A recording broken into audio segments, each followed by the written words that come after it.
Chapter 986. At this time, the two in the ancient tomb did not know that Yang Guo had already arrived at the foot of Mount Zhongnan. Song Qingshu told Dragoness a few things to take note of, and then began to treat his injuries. He first found a new candle to burn to make it easier to calculate the time. Then he helped Dragoness to sit on the bed, and he himself sat cross-legged opposite her. Apart from Yang Guo, Dragoness had never been so close to a man. Seeing Song Qingshu's face within arm's reach, she could not help but feel uneasy. Fortunately, after Song Qingshu sat down, he closed his eyes and lowered his eyebrows and began to circulate his internal energy. Only then did Dragoness's flustered heart slowly calm down. Song Qingshu went through the details of the solitary yang finger once more, thinking that saving Dragoness should not be a problem. Only then did he start to consider the problem of yuan qi consumption after saving Dragoness. Years ago, Reverend Yiding, one of the 5 uniques, failed to save Huang Rong and was unable to use his internal energy for 5 years. Of course, Song Qingshu did not want to make such a tragedy. In today's world of great competition, there were too many times when he needed to use his martial arts. Dragoness was the dream lover of almost every man in his previous life. After coming to this world, Song Qingshu finally had the opportunity to see her in person, and his feelings for her were also different from those of ordinary people. However, Song Qingshu now had too many responsibilities on his shoulders. If he caused his other close friends to become widows for the sake of a Dragoness, he naturally would not do it. Fortunately, he remembered that in the original work, Reverend Yiding used the 9-yin manual to greatly reduce the time needed to cultivate his internal energy. He was already very familiar with the 9-yin manual, and he also had the blissful Diana to replenish his internal energy. If the consumption was too great, he could just torment Tajtish a few more times, and he would be able to replenish it. After thinking through the pros and cons, Song Qingshu gradually calmed down.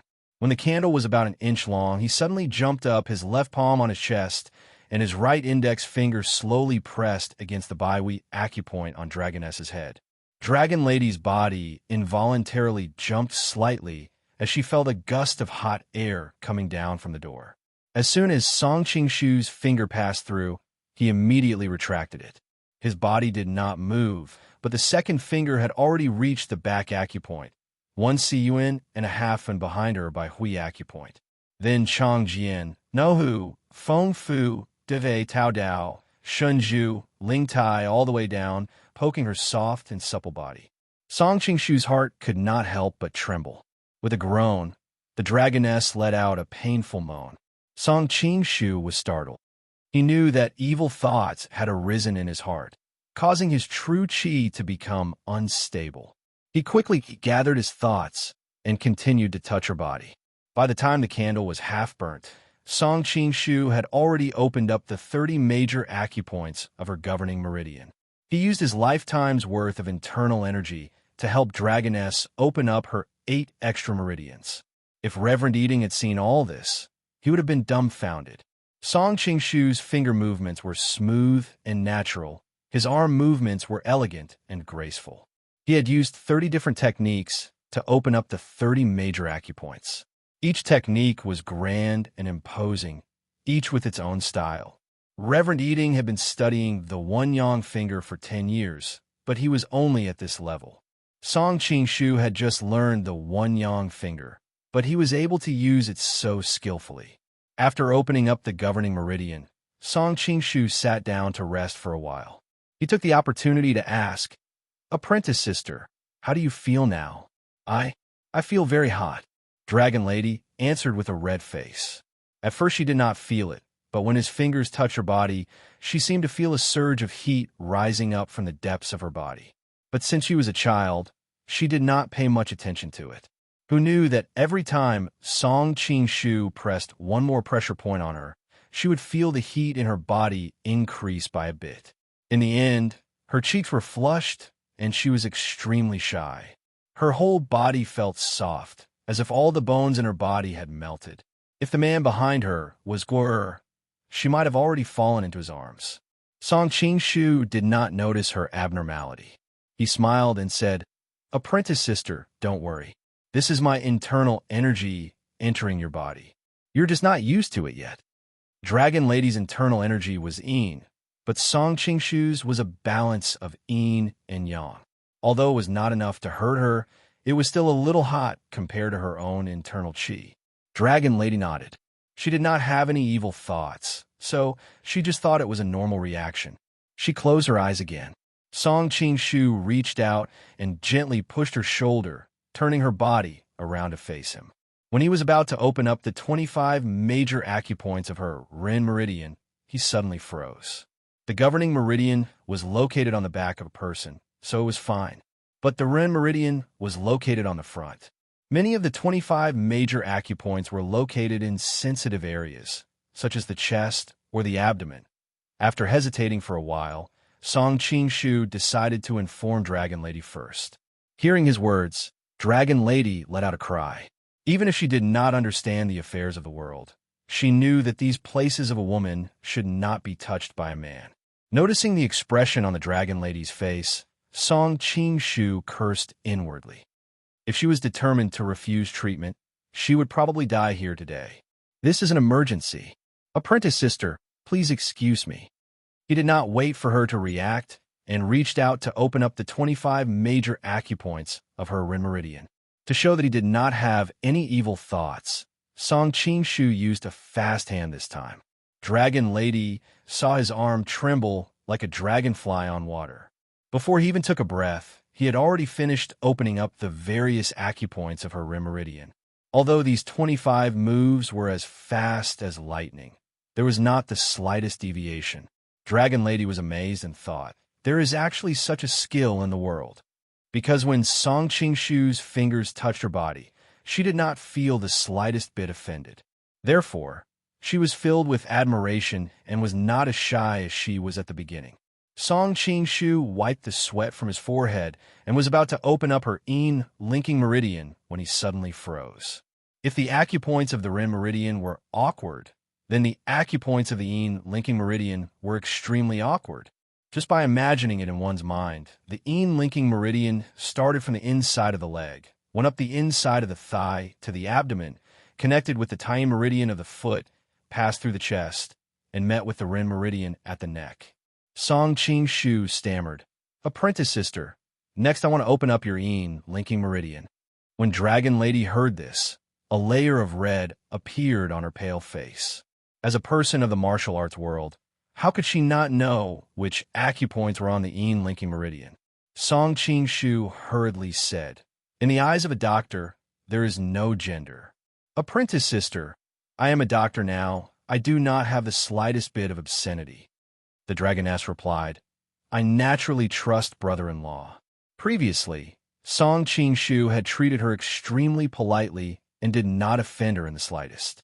In addition, Dragon Lady had a pure heart and subconsciously thought of him in a good light, so she almost did not hesitate to believe him.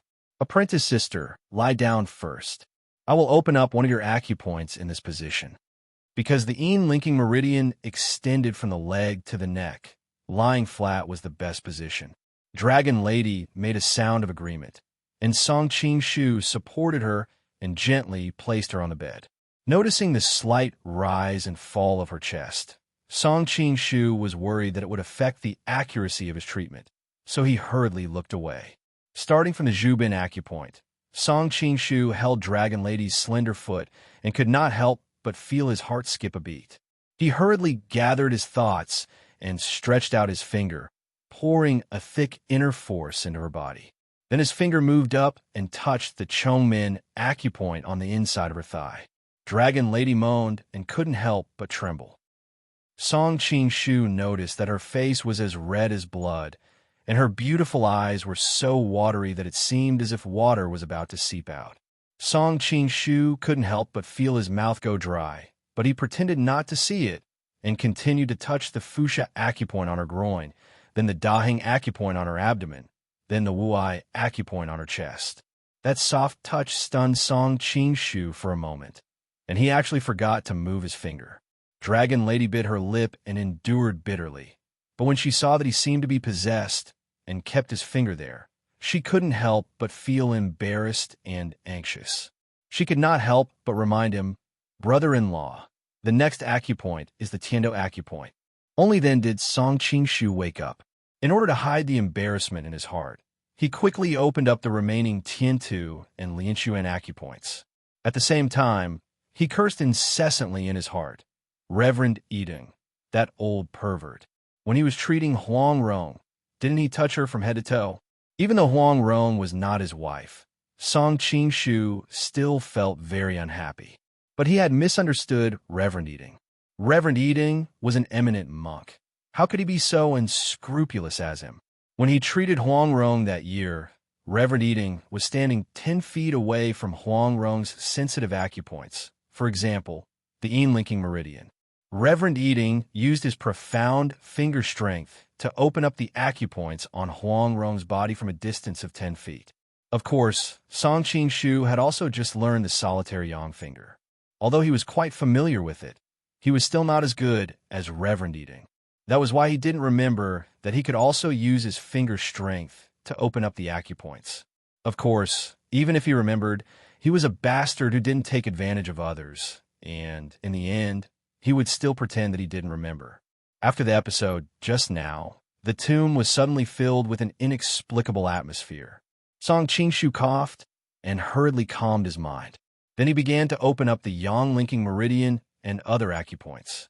The yang linking meridian started from the outside of the heel, went up through the external malleolus, followed the Shaoyang meridian of the foot, went up to the hip joint, passed through the side of the ribs, from the back of the armpit to the shoulder, to the forehead, and finally to the governor meridian of the neck. The acupoints on the governor meridian were much more normal than the yin linking meridian. Song Qingshu quickly opened up the 32 acupoints of the yang linking meridian and finally the fengqi meridian on her neck. When Song Qingshu finished opening up the yin and yang meridian, the candle had burned down more than half of the candle. Finally, the girdle meridian was left. Once the girdle meridian was opened, it was a great success.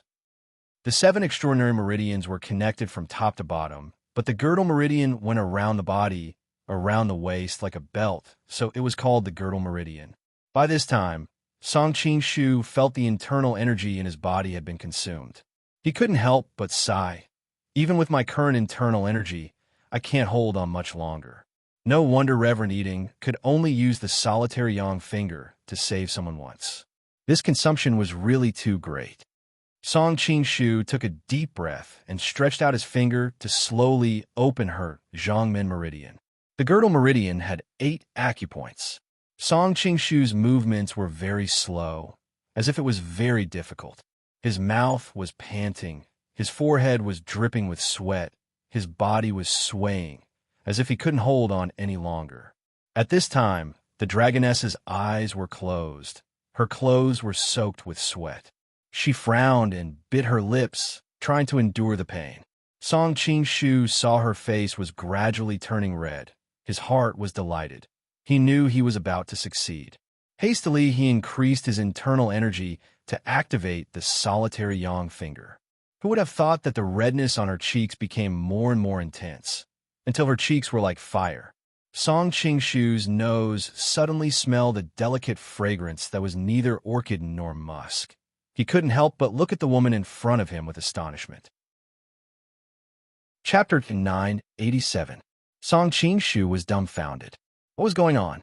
Of course, he was not delusional enough to think that Xiao Longnu had been subdued by his manly charm, and that she would go limp just from smelling his masculine scent at such a close distance. Xiao Longnu had been practicing the pure heart kung fu since she was a child. Even if she had fallen in love with a man, she wouldn't have lost her composure like this. Therefore, when Song Qingshu sensed that something was wrong with her body, his first thought was that she had been possessed by the devil. But he quickly ruled out this possibility. Xiao Longnu hadn't used her kung fu to resist, so how could she have been possessed by the devil? Gui'er. Xiao Longnu reached out and touched Song Qingshu's cheek. She looked at him with watery eyes and murmured softly, "How could you mistake me for Yanghua?" Feeling Xiao Longnu's soft hand, Song Qingshu's body stiffened. He couldn't figure it out.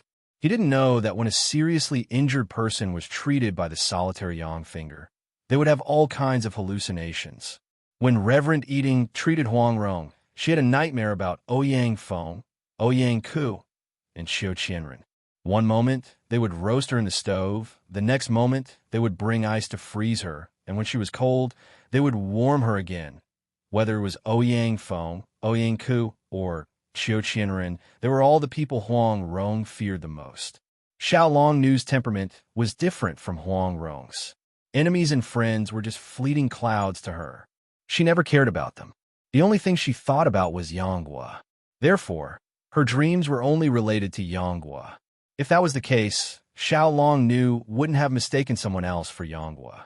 Coincidentally, Song Qingshu's genuine qi was completely different from Reverend Eating's. Reverend Eating's genuine qi was neutral and peaceful, while Song Qingshu's genuine qi was a combination of Jiuyin genuine qi and godly qi. It was born with the attribute of yin and yang. Coupled with the special attribute of happy genuine qi, it was an irresistible drug for women. When Song Qingshu was playing with his female confidants, he would occasionally infuse his joyful true qi into their bodies to increase their interest. As for the effect, it was just like the flattery that Wei Xiaobao always said, like the surging river, continuous and unending, like the overflowing yellow river, unstoppable. Cough, cough. In any case, it was unexpectedly good. However, regardless of whether it was Ajiu or Zhou Zhuo, after experiencing it once, they all blushed and forced him to swear an oath not to use the joyful genuine qi on them again. Of course, when Song Qingshu treated Xiao Long Nu, he wouldn't be so despicable as to deliberately infuse happy, genuine qi into her body. Of course, when Song Qingshu was treating Xiao Long Nu, he wouldn't be so despicable as to deliberately infuse happy, genuine qi into her body. It was just that Song Qingshu's Jiuyin genuine qi and godly qi contained some happy, genuine qi. If it was a normal healing session, the small amount of joyful genuine qi that entered other people's bodies wouldn't have much of an effect if he deliberately restrained it. However, this time, he was using the one yang finger to open up Xiao Longnu's 8 extraordinary meridians. Although the amount of joyful genuine qi was small, it directly entered Xiao Longnu's meridians. As Song Qingshu opened up all the meridians in her body, the joyful genuine qi also circulated throughout Xiao Longnu's body.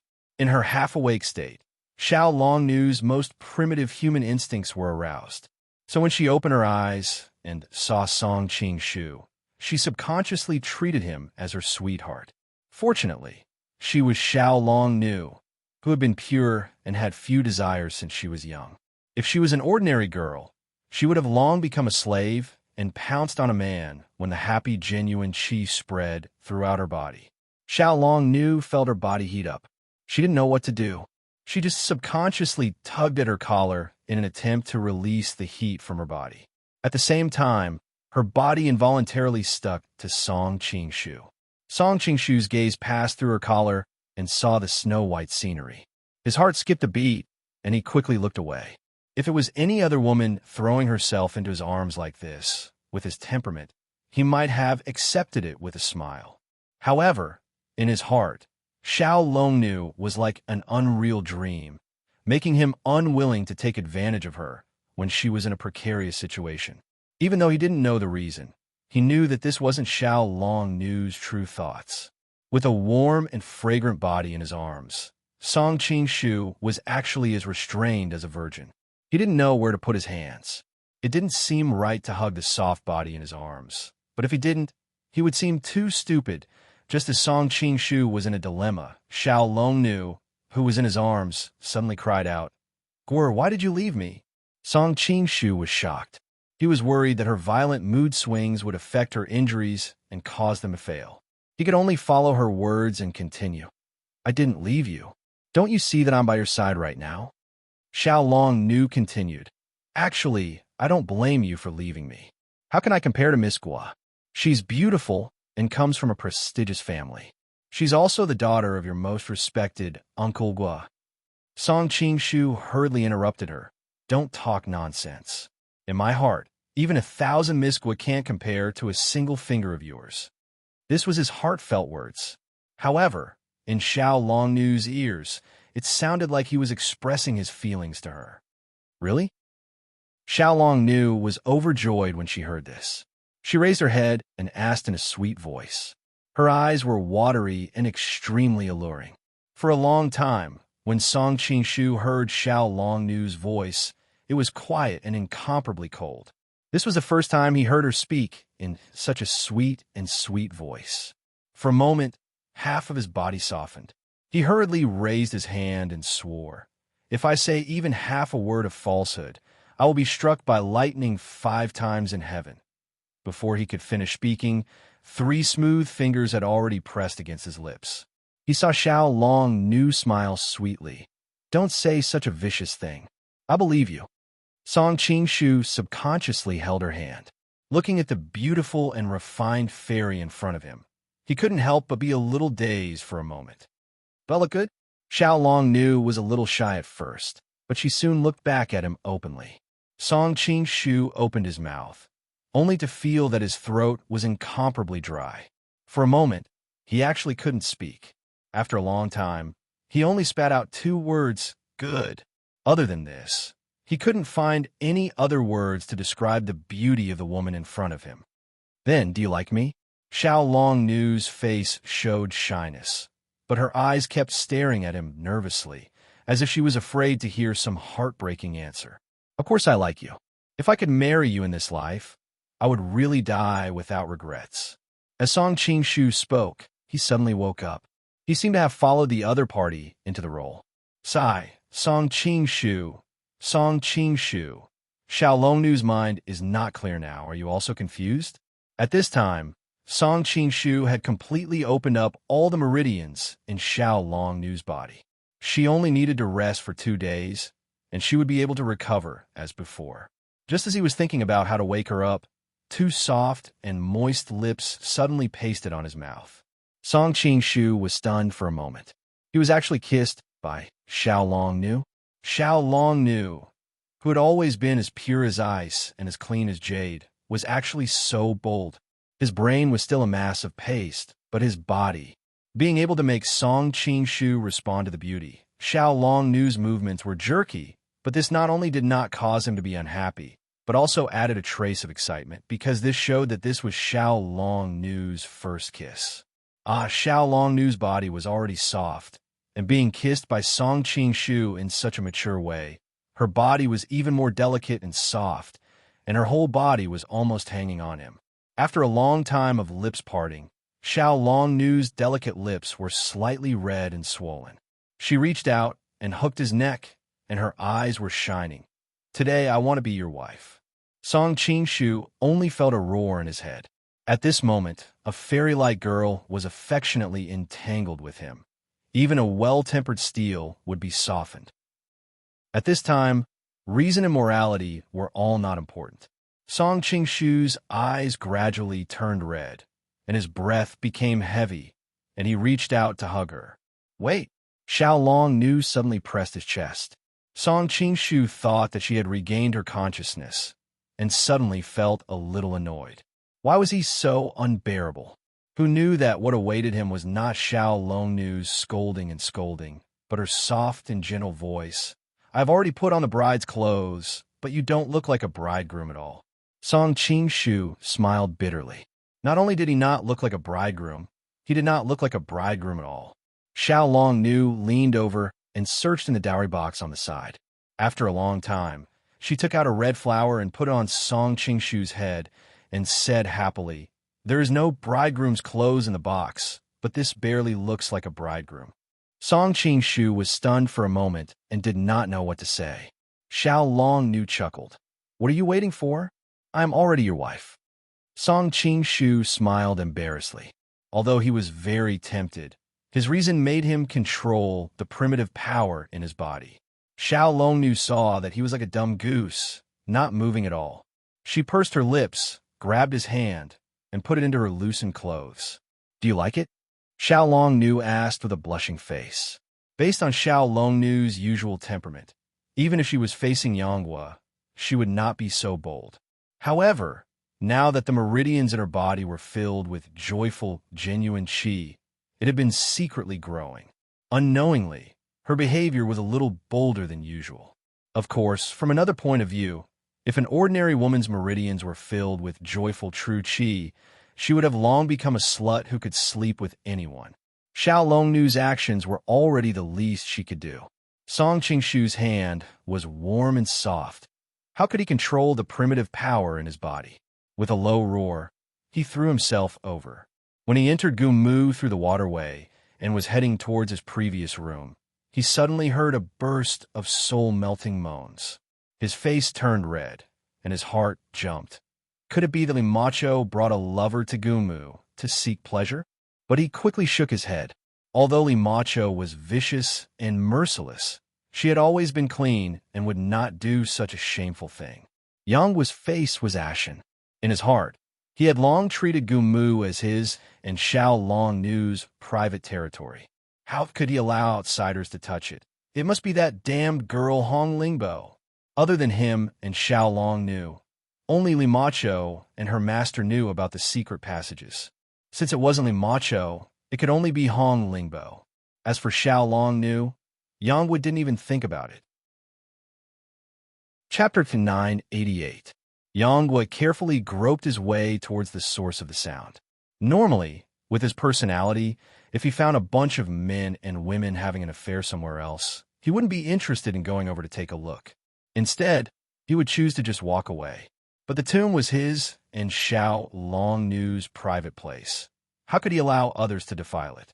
As the saying goes, to catch a thief, to catch a thief, to catch an adulterer, to catch both of them, he was afraid of alerting the snake, and if Hong Lingbo stubbornly refused to admit it, then it would be troublesome. So he purposely moved towards the source of the sound. With his current martial arts, he didn't make any sound. And another sweet moan came from the passageway. Yanghua's heart jumped, thinking that Hong Lingbo was really shameless. She wasn't even ashamed to make such a loud sound. As he got closer, his eyebrows furrowed, because the sound became clearer and clearer. It didn't seem to be Hong Lingbo's voice. It sounded more like Aunt's voice. It can't be, it can't be. Yanghua quickly shook his head, dispelling the scary thought in his mind. But the anger in his heart had already turned into unease. It's actually in Aunt's room. Yanghua clenched his fists, looking at the light coming from the room. He took a deep breath and slowly walked over. He originally wanted to rush in, but when he reached the door, he hesitated, deciding that it was better to investigate first. So he quietly came to the door and nervously peeked in through the crack of the stone door. He saw a new bed beside the cold jade bed. Yanghua immediately recognized it as the bed in Grandma Sun's room next door. But this wasn't what he cared about. His attention was completely focused on the man and woman on the bed. The woman's body was snow white, with a head of beautiful black hair scattered on her back. The black and white intertwined to form a very impactful image. But what was even more impactful was that her naked body was currently in the arms of a man. The two of them were intertwined. The atmosphere was very intense. Yanghua felt as if he had fallen into an ice house. Even though the woman's body was mostly blocked by the man's, he and Xiao Longnu were very familiar with each other. It would be an exaggeration to say that he could recognize a single strand of her hair, but the occasional side of her face was enough for him to recognize his spotless aunt. Yanghua's hands and feet turned cold. Not long after, a monstrous rage rushed to his head. He knew Xiao Longnu's temperament very well. She would never do such a thing with another man. The only explanation was that she was forced by the other party. He unsheathed the dark steel heavy sword from his back. His eyes were spewing fire as he charged inside. However, he had just taken a step when he was forced to stop. This was because he saw Xiao Longnu, who was as pure as ice and as clean as jade in his heart, take the initiative to hook her arms around the man's neck. Then, she raised her head and kissed him. It didn't look like he was being forced at all. Yanghua still couldn't believe it. He was about to throw caution to the wind and ask for an explanation when the bride's wedding dress that was scattered around the bed and on the floor suddenly caught his eye. It was as if the beautiful wedding dress was mocking him. The color was especially bright red and piercing to the eyes. Wah! The true energy in Yangwa's body was in a mess. He felt a sweet taste in his throat, and he spat out a large mouthful of blood. He was no longer willing to look at the heartbreaking scene in front of him. He turned around and ran outside. Why? A voice roared in Yangwa's mind. He didn't know why he had to run. Was it because he was afraid that he would embarrass Xiao Long Nu if he met her face to face? Or was it because he didn't want to face reality? He didn't know. Right now, the only thought in his mind was to leave this place. The farther, the better. In the room, Song Qing-shu raised his head thoughtfully and looked in the direction of the door. He couldn't help but smile bitterly. With his current cultivation, how could he not notice that someone was approaching? He had already noticed Yangwa before he reached the door. He was worried that other men would see Xiao Long Nu's current state. He had already wanted to kill her, but when he realized that the other party was Yangwa, he found it hard to make a move. Guer, what's wrong? An elegant fragrance wafted over. Xiao Long Nu's body was pressed against him again. Song Qing-shu thought to himself, your Guer has already been driven away by you. But now that things had come to this, he was worried that his efforts would be in vain. He smiled and said, it's nothing. Let's continue. Okay. Xiao Long Nu nodded her head shyly. Her eyes were already misty. Song Qing-shu, on the other hand, had a clear expression on his face as he continued to slide his palm on her body. For a moment, Song Qing-shu had indeed lost control of himself due to the huge temptation in front of him. But when he was pressed against Xiao Long Nu's soft and delicate body and heard her murmur, the two words he immediately sobered up. If he were to take advantage of her like this, then how would he be any different from the people he despised the most, Tian Boguang and Yin Zhonghe? Right now, Xiao Long Nu was obviously treating him as another man. That's why she was willing to let him do as he pleased. Song Qing-shu had his own pride and principles. How would he be willing to have her under these circumstances? Song Qing-shu really liked Xiao Long Nu. It was to the extent that he liked her very much. But he knew that this kind of liking was just a man's possessiveness towards a beautiful woman. In addition, he was influenced by the images of Xiao Long Nu in the movies of the previous world. It had nothing to do with love. Only when a man and a woman were in love with each other and reached the final step would the spirit and body become one. At the same time, they would reach the peak of perfection. If it was just the body, it would be too boring. Song Qing-shu finally understood. What he wanted was for Xiao Long Nu to be conscious and look at him lovingly. Then, she would shyly take off her clothes and give everything she had to him. Even though he knew that with the relationship between Xiao Long Nu and Yangwa, the possibility of this happening was very, very low. But if he didn't pursue it, how would he know what the final result would be? Even if Xiao Long Nu was unmoved and chose Yangwa without hesitation, it was still fate. In life, sometimes regret was a kind of beauty. Cheng Ying and Lu Wushuang refused to marry for the rest of their lives because of Yangwa. Guoxiang traveled all over the world to find her big brother. Zhang Sanfeng hid the iron arhut that Guoxiang gave him for 100 years. It was because of the countless uncertainties that love made countless people intoxicated. At the same time, it made even more people sad. After thinking about all this, Song Qing-shu's restless heart finally calmed down. But although he calmed down, he still had to solve the problem in front of him. He was previously lost in Xiao Long Nu's charm, so his judgment was greatly affected. Now that he had sobered up, he looked at Xiao Long Nu's blurry eyes and pink cheeks. He had a rough guess in his heart.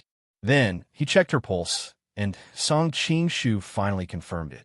The reason why she was behaving so strangely was because she was affected by the joyous, genuine Qi. He couldn't let anything happen to Xiao Long Nu just because he wanted to be a Lixiaoyi. She had just recovered from her serious injuries, and her body was very weak. Since she was young, she had been practicing the clear heart and few desires inner force. Violent emotional fluctuations were taboo. If the accumulated internal force in her body was not released in time, considering the fact that the ancient tomb sect's inner force could easily cause her to go berserk, it could easily threaten her life. Therefore, if the two forces collided, not to mention the damage to her body, her ancient tomb sex inner force would probably be destroyed. Fortunately, Song Qingshu had many female friends over the years. There were a few times when the women around him had been drugged. Ever since Qing pushed him down, he worked hard. For the sake of a man's dignity and a woman's chastity, he came up with a set of detoxification methods that did not require him to be a human antidote. Although Xiao Longnu's situation was not drugged, the essence was similar. Song Qingshu practiced the joyful Zen technique. He had long mastered the yin and yang qi. Therefore, although his palm seemed to be touching Xiao Longnu's body, he was actually using the yin and yang qi to dissolve the heat in her body. However, Xiao Longnu's meridians were full of joyful qi. How could a normal drug compare to it? Although Song Qingshu had tried his best to help her balance the yin and yang in her body, the progress was really not fast. Halfway through, Xiao Longnu felt her whole body heat up. She unconsciously tore off her clothes. At first, Song Qingshu helped her put it back on, but every time he put it on, Xiao Longnu would tear it off and mumble to herself, "No, I'm so hot." Although Song Qingshu had decided to be a Lixiaoyi, he was not an otherworldly old scholar. After a few times, he simply let her do as she pleased. His eyes fell on her snow-white skin that was faintly red. Song Qingshu could not help but swallow his saliva. He thought to himself, "I spent so much qi to save you this time. This should be my reward." Because he did not deliberately take off her clothes, Song Qingshu did not seem to feel any pressure. He even found a dignified reason. Taking off her clothes would make it easier to dissipate the heat, and it would help to dissolve the agitation in her body. Therefore, Song Qingshu feasted his eyes and at the same time enjoyed the soul-stirring feeling of their bodies intertwining. At the same time, he was ready to help her slowly restore the chaotic yin and yang qi in her body to normal. When Yangguo ran over just now, he happened to see this scene. Song Qingshu originally wanted to explain, but he changed his mind. Under such circumstances, even if there was no need to explain. Therefore, he could only focus on treating Xiao Longnu's injuries. At the same time, he was secretly on guard against Yangguo's sudden attack. Unexpectedly, Yangguo turned around and ran away. Song Qingshu could not help but let out a long sigh of relief. Previously, he had used the one yang finger to save Xiao Longnu, and it could be said that he had consumed a lot of qi. Although with his profound internal energy and all kinds of magical skills, he did not become almost useless in a short time like Reverend Eating in the original novel. But if he really fought with a master like Yangguo, it would not bode well for him. After Yangguo ran out of Gumu, he unconsciously ran all the way up Mount Zhongnan. As a result, he ran head first into a thick pine tree. With a bang, the pine tree was actually broken in half by him. Yangguo stopped and roared to the sky, "Why?" At this moment, a woman's surprised voice suddenly came from not far away. "Yangguo." Chapter 989. Yangguo turned his head with red eyes and saw a group of Jin warriors not far away. The leader was a pretty young girl. It was Pucha Qiuzao, whom he had met at Daxing Constabulary. Pucha Qiuzao had received orders from Song Qingshu to go down the mountain to stop the Jin army from attacking. After settling down the 3,000 elite soldiers, she was worried that Chongyang Palace would not have enough strength. So she brought a group of strong warriors up the mountain to hold the line and coincidentally bumped into Yangguo. When Yangguo had run away from the marriage in the palace, Pucha Qiuzao was both angry and ashamed. She wanted to kill him, but the world was so big and she didn't know where he had gone. But now that she had seen him in person, Pucha Qiuzao was shocked to find that she couldn't get angry. She was more surprised than angry. Feelings were always unreasonable. Pucha Qiuzao felt a bit awkward and didn't know what to say. After thinking for a while, she finally asked, "Where have you been all this time? Many people have been looking for you." Looking at the girl who was nominally his fiancée, Yangguo was dazed for a moment and asked, "Does that include you?" Pucha Qiuzao blushed, but she was a woman of the grasslands and wasn't as bashful as the women of Jiangnan. She replied, "I've also been looking for you." Seeing her shy expression, Yanghua couldn't help but imagine the scene of Xiao Long Nu in the arms of another man. He closed his eyes in pain and squatted down on the ground, crying. Yanghua's temper had always been stubborn. One must know that when he was bullied and humiliated by the Taoist priests of the Chuanjin sect, he never frowned, let alone cried. But this time, he couldn't help but cry. One could imagine how sad and desperate he was. Pucha Qiucao was shocked by his reaction and quickly went up to comfort him. She had only taken 2 steps when she suddenly stopped and waved her hand at the group of warriors. She ordered, "Go up the mountain by yourselves and listen to Mr. Ouyang's orders." She didn't know why, but she didn't want her lover to be so helpless and embarrassed to be seen by others. "But miss, your safety." The group of warriors looked at each other in dismay. It must be known that Pucha Qiucao was the eldest daughter of the Pucha family, and now that the situation was chaotic, if something happened to her, they would have to bear the consequences. "There's no need for you to worry. Now that the Quanjun sect has been subdued, and there's an army stationed at the foot of the mountain, how can there be any enemies?" Pucha Autumn Grass glanced at Yanghua, blushing. "Besides, Brother Yang is here to protect me." Women were naturally sensitive. When they were in Daxing Manor, she had sensed that the other party did not like the female real name, so she quickly changed the way she addressed him. She called him Brother Yang, hoping to get closer to the person she loved. The group of warriors secretly curled their lips, thinking that with Yanghua's current state, it was hard to say who would protect who. Even though they didn't agree, they didn't dare disobey her orders, so they could only follow her orders and ascend the mountain. Seeing that they had gone far away, Pucha Qiucao walked up to Yanghua and asked gently, "Brother Yang, what happened?" Yanghua suddenly raised his head and stared at her.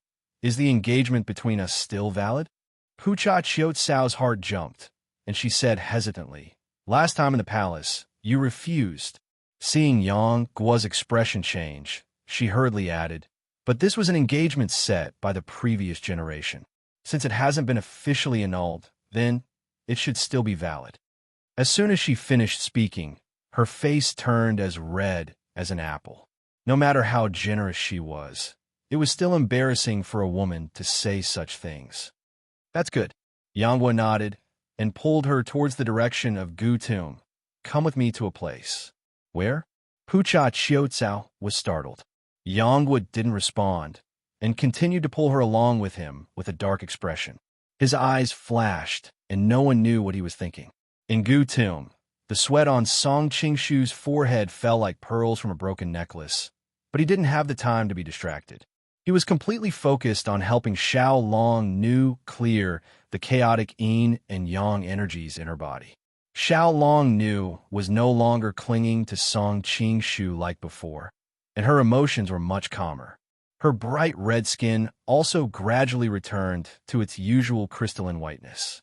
Xiao Long Nu slowly opened her eyes, and her gaze also gradually returned to its usual clarity.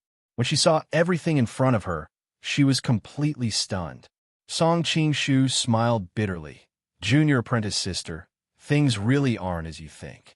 Just now, when I was healing you, for some reason, you suddenly seemed to change into a different person. You became incomparably passionate, and even thought that I was Yanghua." He didn't dare to tell her the truth. If she knew that the cause of everything was his Joy Jinqi, he really didn't know how to clean up the mess. Xiao Long Nu still sat there in a daze and didn't respond at all. Song Qingshu could only continue to explain, "Because your situation is special.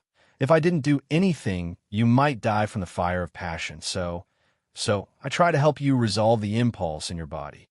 Xiao Long Nu's eyes finally moved, but she still didn't respond. Looking at the snow-white body in front of him, which was drenched in sweat, if it was in the past, Song Qingshu would freely enjoy this beautiful scenery, but the atmosphere now was extremely strange. Even though he thought he had a clear conscience, facing Xiao Long Nu's limpid eyes, he still felt a little guilty and looked away. "Also, you took off your clothes yourself. I didn't mean to offend you at all." Xiao Long Nu's gaze fell on the obvious hickey on his collarbone, and Song Qingshu immediately became embarrassed. He somewhat incoherently explained, I I couldn't control myself at first and almost made a big mistake. Fortunately, I stopped in time, I know. Xiao Longnu finally opened her mouth. After all, she wasn't really drugged.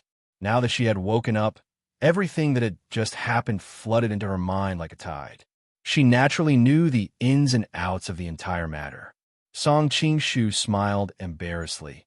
It's good that you still remember, haha.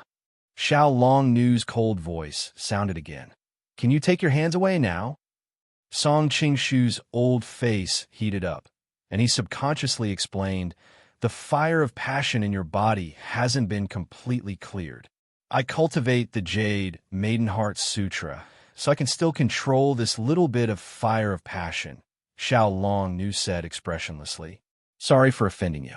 Song Qingshu seemed to be scalded, and he hurriedly retracted his hands. At the same time, he turned around, no longer looking at her. After all, she was still naked. For a moment, he was extremely vexed. He thought about how he was also an old driver in his previous world, and in this world he also had countless beauties, but in front of Xiao Longnu, he couldn't help but feel restrained. There was no place for him to use his abilities. After thinking about it, Song Qingshu could only blame it on Xiao Longnu being really pure like a little white flower, and he couldn't bear to use any despicable and dirty methods. Xiao Longnu quietly put on her clothes, and then said coldly, You can leave. Ah. Song Qingshu was startled. Xiao Longnu's reaction was far beyond his expectations. Originally, he thought that even if Xiao Longnu didn't take out her sword to kill him, she would at least scold him. But now, she didn't even have the slightest expression. Originally, Song Qingshu planned to let her stab him to vent her hatred. Of course, he would not be so stupid as to really let her stab him. After all, with his current cultivation and knowledge, it was not difficult to create a seemingly fatal injury. But in fact, it was not a serious injury.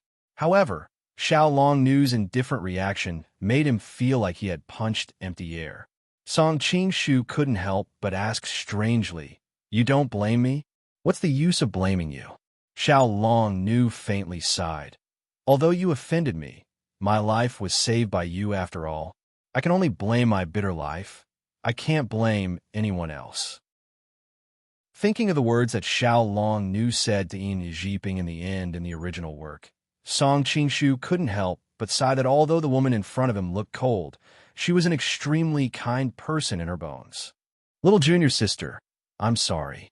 Thousands of words, in the end, could only be turned into an apology. Xiao Longnu shook her head. Don't call me little junior sister in the future. We probably won't see each other again. The more indifferent the other's reaction, the more pain Song Qingshu felt in his heart.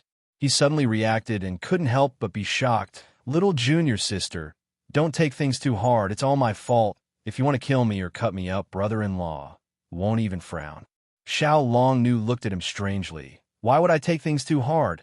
I haven't even found Gua Er yet. Song Qingshu almost spat out blood when he heard her words. This 3-no young girl was really insensitive. Even now, her mind was still thinking about Gua Er. He was about to say something, when his expression suddenly changed. He looked in the direction of the corridor and said in a small voice, There are people coming, and there are 2 of them. Xiao Longnu's face finally showed traces of fear. She unconsciously stood up. I don't want to see anyone right now. Her hair was messy, her clothes were untidy, and her face still had remnants of the red from the excitement. Of course, she didn't want to be seen like this. Let's find a place to hide. Song Qingshu said. He also didn't know who was coming. He originally thought that it was Yonghua coming back, but from the footsteps he heard, it was 2 people. Yonghua was always alone. How could he have companions? Even though Xiao Longnu didn't want to have anything to do with Song Qingshu, the footsteps outside were getting closer and closer. She didn't have time to think. She took Song Qingshu and pushed open a secret door to the side. They quickly hid inside. After entering the room, Xiao Longnu silently led the way. Song Qingshu followed behind. Even though there were no candles, one of them grew up in Gumu and was familiar with every inch of the place. The other's martial arts were divine. He could see clearly in the dark. Looking at Xiao Longnu's slender back, Song Qing could only hope that this road would never end.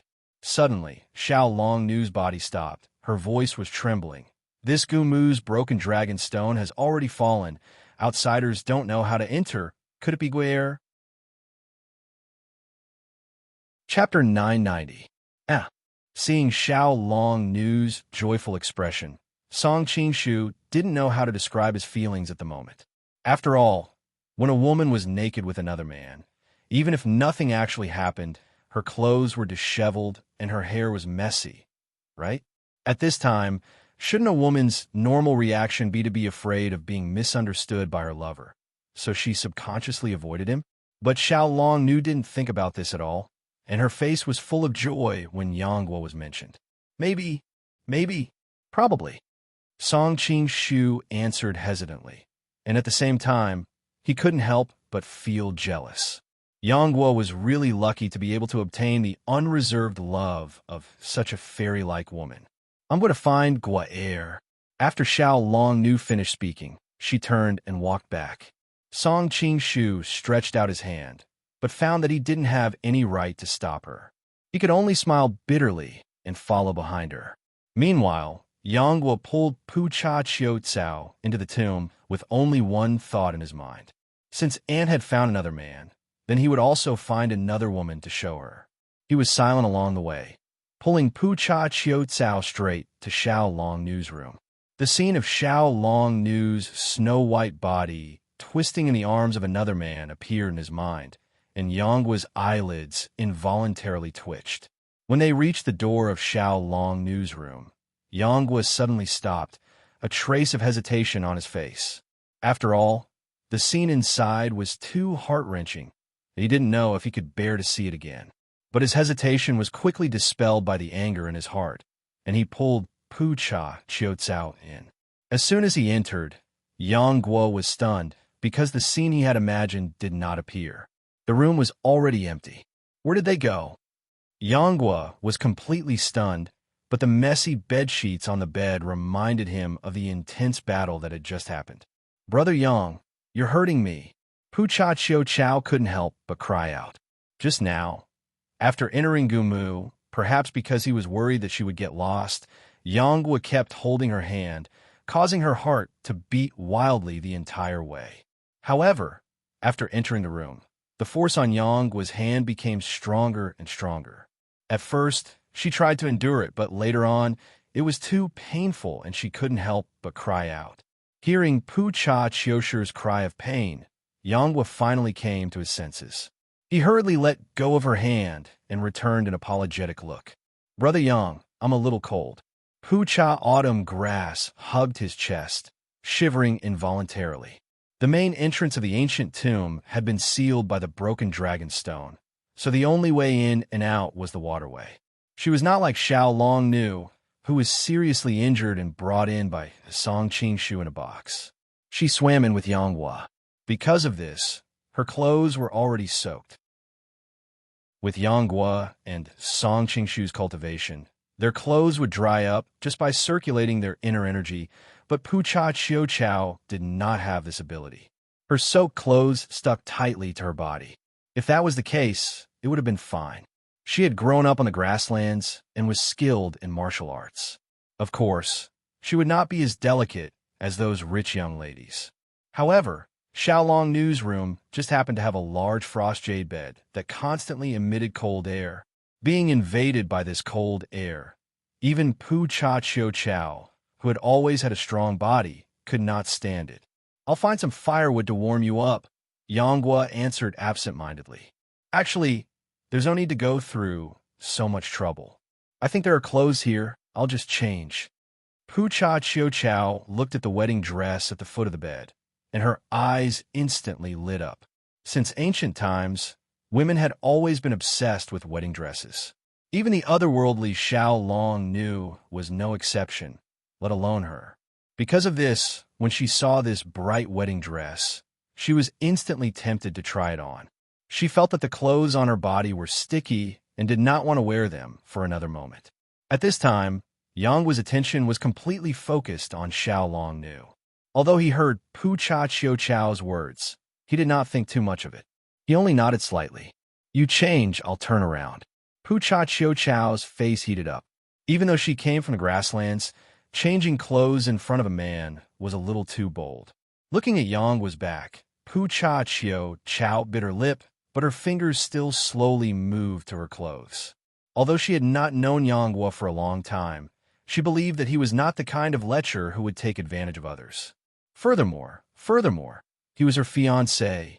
Even if something really happened, it did not seem like a big deal.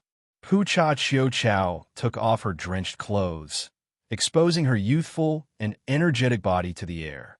She blushed as she looked in Yang's direction. Seeing that he did not react, she felt both relieved and disappointed. The cold air from the frost jade bed blew on her body, and Pucha Chiu Chow shivered again. Not daring to delay any longer, she hurriedly picked up the bright wedding dress by the bedside and put it on. I'm done changing, Pucha Chiu Chow said shyly. She had wanted to ask him if she looked good in this dress, but she felt that it was a little strange. After hesitating for a moment, she did not say it. Yang would turn his head a little absent-mindedly. What entered his eyes was a pretty girl in a bright wedding dress. Staring at Pucha Chiu Chow's wedding dress, Yang's eyes instantly turned red. The image of Xiao Long Nu in a wedding dress and in the arms of another man once again filled his mind. What's wrong? Pucha Chiu Chow had thought that Yang Guo would praise her for her beauty, but before he could say anything, she gradually sensed that something was wrong with him. Yang's eyes became redder and redder. The girl's appearance in front of him became blurry, gradually seeming to overlap with the image of Xiao Long Nu, brother Yang. Pucha Chiu Chow saw that he did not react and could not help but tug on his sleeve. Who knew that this tug was like a spark falling into a pot of boiling oil? Yang Guo only felt an explosion in his head, and with a low roar, he pounced on Pucha Chiu Chow. Brother Yang, Pucha Chiu Chow did not expect him to have such a big reaction, and subconsciously began to push him away. Unfortunately, the difference in their skills was too great. She pushed several times, but the man on top of her did not move at all. This time, Pucha Chiu Chow finally panted and hurriedly asked, Brother Yang, what's wrong? Yang Guo, on the other hand, was panting heavily without making sound.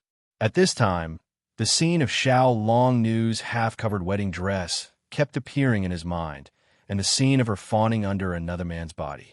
There was only one violent thought left in his mind: to crush this girl wearing a bride's dress, and then take her.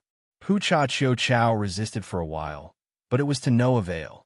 In the end, she simply gave up and allowed him to rain kisses on her cheeks, neck, collarbone. She did not know what was going on with Yang Guo, and only thought that he had become impulsive because he was mesmerized by her wedding dress.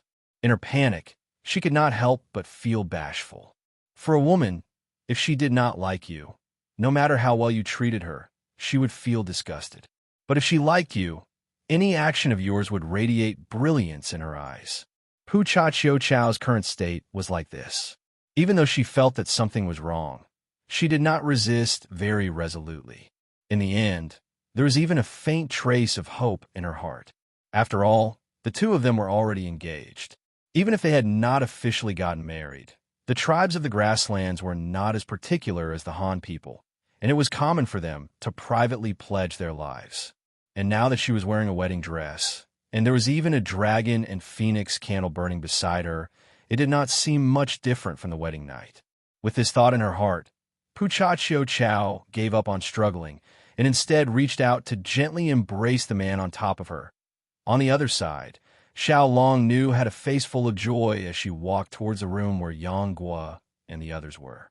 Song Qing-shu helplessly followed behind, thinking that with Xiao Long Nu's graceful and aloof personality, she might tell Yang Guo everything that had just happened in a while. Although Xiao Long Nu did not blame him, if any man knew that his lover had been hugged and groped by another man like that, even though it was to save her, would Yang Guo listen to such an explanation? When the time came, a fight would be inevitable. He had first fought with Wang Chongyang, then used the solitary sun finger to pull Xiao Long Nu back from the gates of hell, and finally spent a great deal of energy to calm her emotions. If Reverend Eating had been here, he would probably have collapsed on the bed long ago. Right now, the fact that Song Qing-shu could still walk normally was already thanks to his profound cultivation. If I fight Yanghua under these circumstances, I'm afraid I'll definitely lose, Song Qing-shu thought to himself. However, since he also liked Xiao Longnu, how could he shrink back in front of his biggest rival in love? Song Qing-shu took a deep breath and followed her with an indifferent expression. However, when they were almost at the door of the room, Song Qing-shu's expression suddenly became strange, because a man's roar and a woman's moans came from the room in front of him. As an experienced man, he immediately understood what was going on inside. What goes around comes around. Song Qing-shu was instantly filled with emotion. Before it was Yanghua who came to eavesdrop on him and Xiao Longnu, but now it was him and Xiao Longnu who came to eavesdrop on Yanghua's bed. Fate was really amazing. Obviously, Xiao Longnu had also heard the sounds in the room, and she couldn't help but frown and murmur to herself, "Hey, is it Senior's sister?" Her reaction was exactly the same as Yanghua's, and she didn't suspect the other party at all. Then, Xiao Longnu shook her head. Senior's sister isn't that kind of person. She didn't know much about the affairs of the world and didn't have as many scruples as ordinary people. She was curious, so she directly went up and opened the door a little, wanting to see who on earth was inside. Song Qing-shu was also very curious. He wasn't sure if the person inside was Yanghua. After all, when Yanghua came here, he was alone. How could he come back with a woman so soon? If it was Yanghua, then who was that woman? If it wasn't Yanghua, then who knew about the secret entrance to the ancient tomb? Chapter 991. Guo. Xiao Longnu muttered to herself, as if she couldn't believe what she was seeing. Song Qing-shu, who was behind her, could clearly feel her body tremble, as if she was about to fall. He quickly went forward to support her. "Little apprentice sister, what's wrong?" Xiao Longnu's face was extremely pale, her lips tightly shut as she stared into the room, not saying a word. Song Qing-shu curiously looked in through the crack in the door and saw that on the bed where Xiao Longnu had been treated was a man and a woman, their bodies entangled. The man had lost an arm. It was Yanghua who had returned. The woman was wearing a bright-colored wedding dress, the same dress Xiao Longnu had been wearing. Song Qing-shu wondered where Yanghua had found a woman in such a hurry. Curious as to who this woman was, Yanghua fixed his eyes on her. Even though the majority of the woman's body was blocked by Yanghua's, he was still able to recognize her. It was the young miss of the Pucha clan, Pucha Chiozao. Song Qing-shu had a strange expression on his face. Didn't he send her down the mountain to restrain the army? Why did she come here to fool around with Yanghua? Even though Song Qing-shu knew that Pucha Chiozao and Yanghua had an engagement, they had not gotten married yet. Moreover, Yanghua had publicly announced their engagement in the Daxing Constabulary Palace.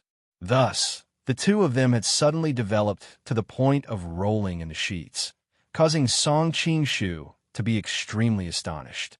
At first, he was worried that Pucha Chiozao had been forced by Yanghua and was thinking of saving her, but he quickly dispelled the thought. Pucha Chiozao occasionally revealed a face that was both angry and happy, looking tenderly at the man on top of her, and at the same time hugging Yanghua. She didn't seem to be forced at all. It was clear that Xiao Longnu had come to the same conclusion, and with a cry, blood seeping out of the corner of her mouth, she murmured, "Why? Why would Guo do this to me?" Song Qing-shu thought she would rush in and question Yanghua, who knew that after she broke free from his hand, she would dejectedly walk away in the opposite direction. Song Qing-shu was startled and hurriedly caught up with her. "Little junior sister, there must be some misunderstanding here. Why don't we go ask Brother Yang?" "Don't touch me." Xiao Longnu flung her hand away. "I've already said it. From now on, we have nothing to do with each other. You don't have to worry about my affairs." Only then did Song Qing-shu remember that Xiao Longnu had not settled the score with him yet. He could only smile awkwardly and not touch her bad luck. "Don't follow me anymore." Xiao Longnu angrily glared at him. Seeing that he had stopped, she gradually disappeared into the darkness of the ancient tomb. Song Qing-shu took several steps forward, but in the end he did not chase after her. In this kind of situation, what else could he do if he chased after her? He had just bullied Xiao Longnu, and when he turned around and saw Yanghua, any kind of consolation or explanation would be futile. He could only leave it to the best medicine, time, to heal her psychological wounds. After staying for a while, Song Qing-shu decided to return to his room first. After all, Pucha Qiucao was now his subordinate. If something really happened, he would not be able to answer to the Pucha family when he returned to the capital. The fierce battle in the room was also coming to an end, and Yanghua gradually came to his senses. When he saw the appearance of the woman beneath him, he could not help but feel ashamed. "I'm sorry," Pucha Qiucao gently pressed her lips against his, looking back at him affectionately. At this time, what I need to hear is not an apology. As intelligent as Yanghua was, how could he not know that the woman needed a promise right now? His lips moved, but he suddenly thought of Xiao Longnu's beautiful face, and a look of struggle appeared on his face. In the end, he said in shame, "I'm sorry." Then he grabbed the clothes beside him and disappeared into the distant passageway. Pucha Qiucao did not react for a moment, staring blankly at his disappearing figure. After a long time, she finally came to her senses and could not help but curse. "Yanghua, you bastard!" After cursing for a while, sorrow welled up in her heart, and she buried her head in her clothes and began to sob. "You usually look quite smart. Why are you so easily eaten up by others?" At this time, a teasing voice suddenly sounded in Pucha Qiucao's ears. She subconsciously raised her head and looked in the direction of the voice, only to see Song Qing-shu leaning against the other side of the door, looking at her with a faint smile. "Ah!" Pucha Qiucao screamed, hurriedly grabbing the clothes beside her to cover her chest. Somewhat incoherently, she asked, "You? Why are you here? Why can't I be here?" His gaze fell on her exposed skin. Song Qing-shu laughed. "Why are you so agitated? It's not like I haven't seen you and Yang were being intimate just now." Pucha Qiucao blushed and said angrily, "Shameless, perverted." Song Qing-shu gloomily said, "Missy, I was originally treating someone's injuries here, but the two of you rushed in, and the moment you entered the room, you put on an X-rated show. Just who is the shameless one, and who is the perverted one?" Pucha Qiucao was momentarily speechless, not knowing what to say. All right, quickly put on your clothes. We're here to subdue the Chuanjin sect, and right now those people are still hanging in the Three Pure Temple." Song Qing-shu knew that she was embarrassed, so he changed the topic. "Turn around first." Pucha Qiucao was already heartbroken by Yanggua's departure, and after being teased by Song Qing-shu, she was so anxious that she was about to cry. "I've already said it. It's not like I haven't seen it." Although Song Qing-shu said this, he still turned around. After a series of rustling sounds of clothes being put on, Pucha Qiucao's weak voice suddenly came, "I can't go out wearing this." Song Qing-shu turned around and saw that she was wearing the wedding dress that Xiao Longnu had worn before. He couldn't help but frown. "I'm not Yanghua. Why are you pretending to be a bride?" "I'm not pretending to be a bride," Pucha Qiucao said, feeling wronged. "It's because when I came in, my clothes were completely soaked, so I had no choice but to change into this." Song Qing-shu's thoughts turned, and he remembered that the only way in was through the waterway. She wasn't hiding in a box like Xiao Longnu, so it would be strange if she wasn't completely soaked. "Let me help you dry it." Song Qing-shu walked over and picked up the wet clothes. After all, there were still so many people in Chongyang Palace. If Pucha Qiucao really appeared wearing such a wedding dress, it would cause a huge uproar. Thank you." Pucha Qiucao wished that there was a hole in the ground to hide in. This embarrassing side of her had been seen by outsiders. Song Qing-shu nodded his head and was about to use his internal energy to dry the clothes when he suddenly had an awkward expression. I was healing someone just now and used up a lot of my internal energy. I'm afraid I can't use my internal energy to dry it." Song Qing-shu felt the same as Pucha Qiuzao. He also wished that there was a hole in the ground to hide in. His usual image was that of a super expert that could destroy the heavens and the earth. In the end, he wanted to show off in front of a young girl. Oh no, it should be a young married woman, and he actually failed. Noticing that Pucha Qiuzao was standing there in a daze, Song Qing-shu quickly changed the topic. I'll go find some firewood and help you dry it. Finishing, he rushed to the next room to find a pile of firewood. Song Qing-shu had been through a lot. By the time the bonfire was lit, his expression had returned to normal. He placed Pucha Qiuzao's clothes on the shelf next to him and started to meditate to recover his energy. What do you plan to do in the future? The room was too quiet. Song Qing-shu asked as he meditated. Pucha Qiuzao was clearly a little distracted. Song Qing-shu couldn't help but say, "Don't tell me you're just going to let her do it for nothing."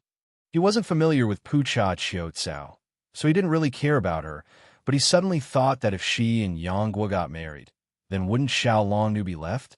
Although taking advantage of the situation was a little immoral, he had never been a virtuous scholar.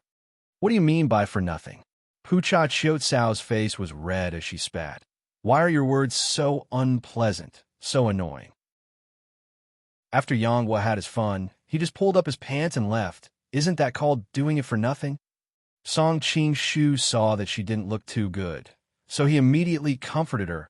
Actually, you don't have to take it too hard. This isn't the worst.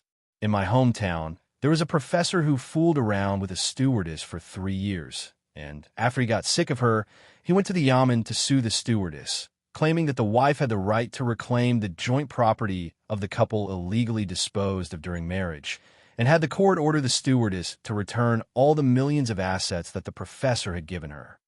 At the same time, while she was a mistress, the stewardess foolishly became the legal representative of the professor's shell company, and in the end, she had to bear the millions of debts for him.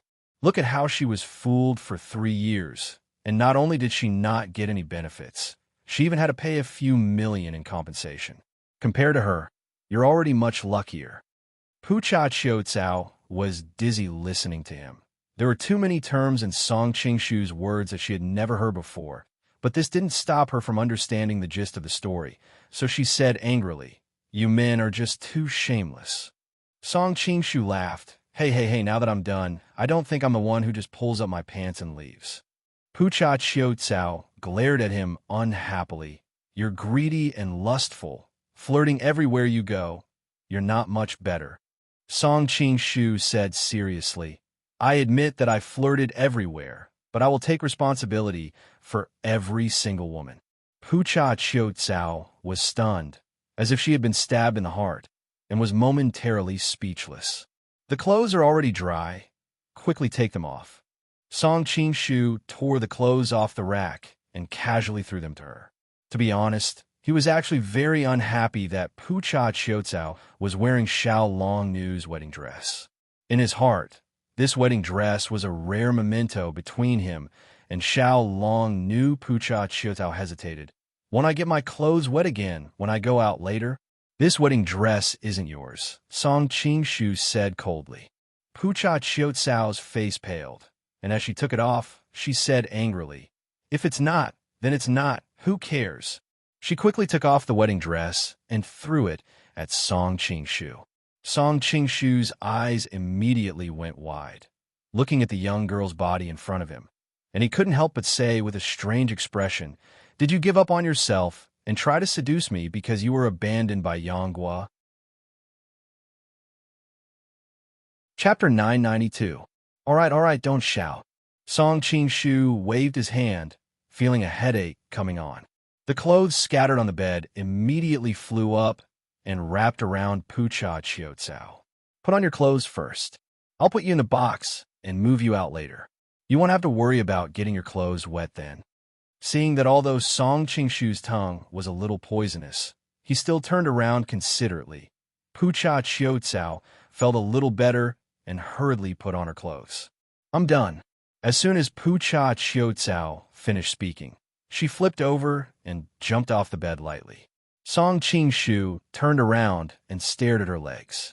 Are women from the grassland all so valiant? You just broken your skin, but why are you jumping around like nothing happened?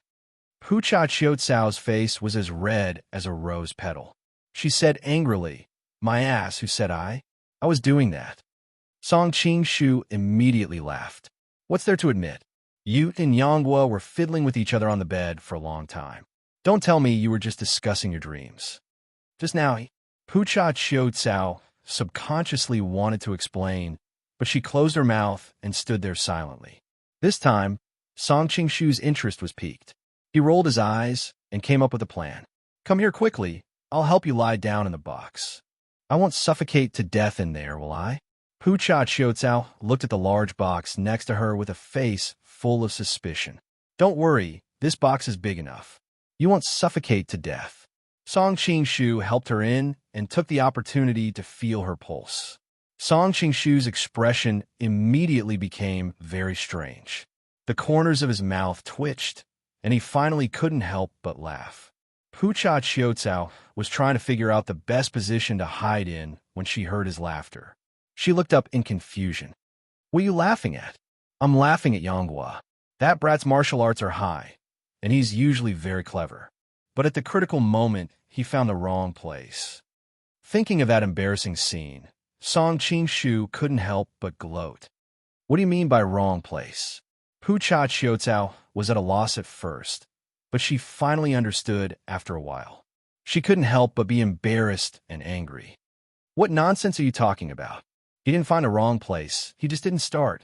Seeing Pucha Qzao stuttering, Song Qingshu was startled at first. Then he understood and couldn't help but laugh. Oh, so it was an accident. Actually, you don't have to worry too much. It's very easy for a virgin to get too excited during his first time. I see that Yanghua's body is quite good. With this experience, he should be fine next time. It was no wonder that Pucha Autumn Grass was embarrassed to say it. After all, it was quite embarrassing for a man to have such a thing in his life. She was just a grassland girl, so she didn't expect her to be so meticulous. All of this was for the sake of her lover's reputation. He had felt that Pucha Autumn Grass's behavior was a little strange, so he took the opportunity to check her pulse and was surprised to find that she was still a virgin. At that time, he was like a Spartan. The two of them had rolled in the sheets for so long, but nothing had happened in the end. After thinking about it, Song Qingshu could only say that Yanghua had found the wrong place to explain. However, from Pucha Chioshu's reaction, the actual situation was that Yanghua was a virgin, and there was a high chance that he would lose his virginity before even entering the battlefield. I'm not worried. And what's with that expression of yours?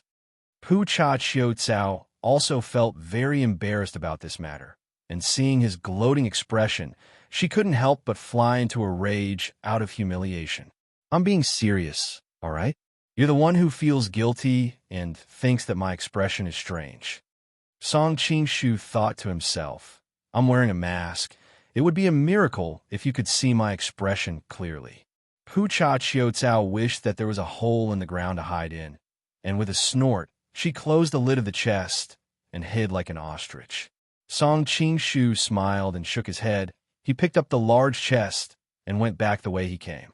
After coming out of the pool, Song Qingshu opened the chest, and Pucha Chiotsao crawled out with a red face.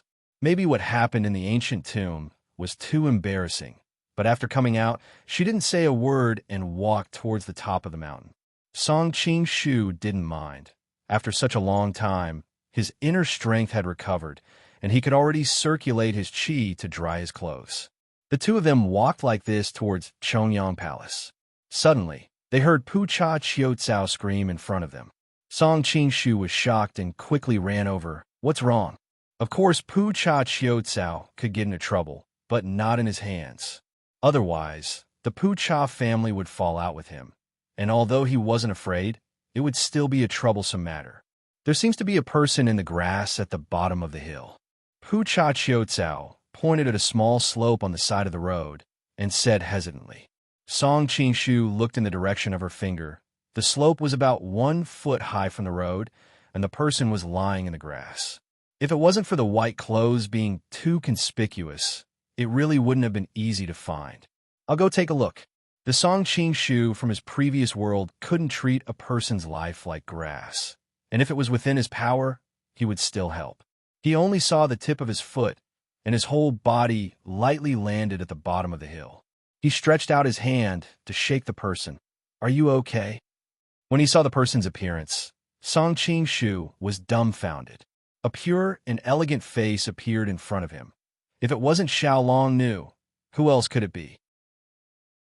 Song Qing Shu turned pale with fright and hurriedly checked her pulse. Only then did he heave a sigh of relief.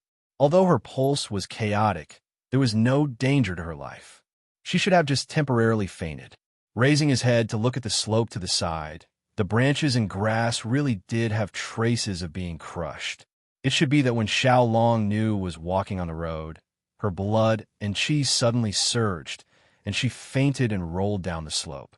Luckily, there weren't any sharp rocks along the way, or else Xiao Long Nu would have been in danger.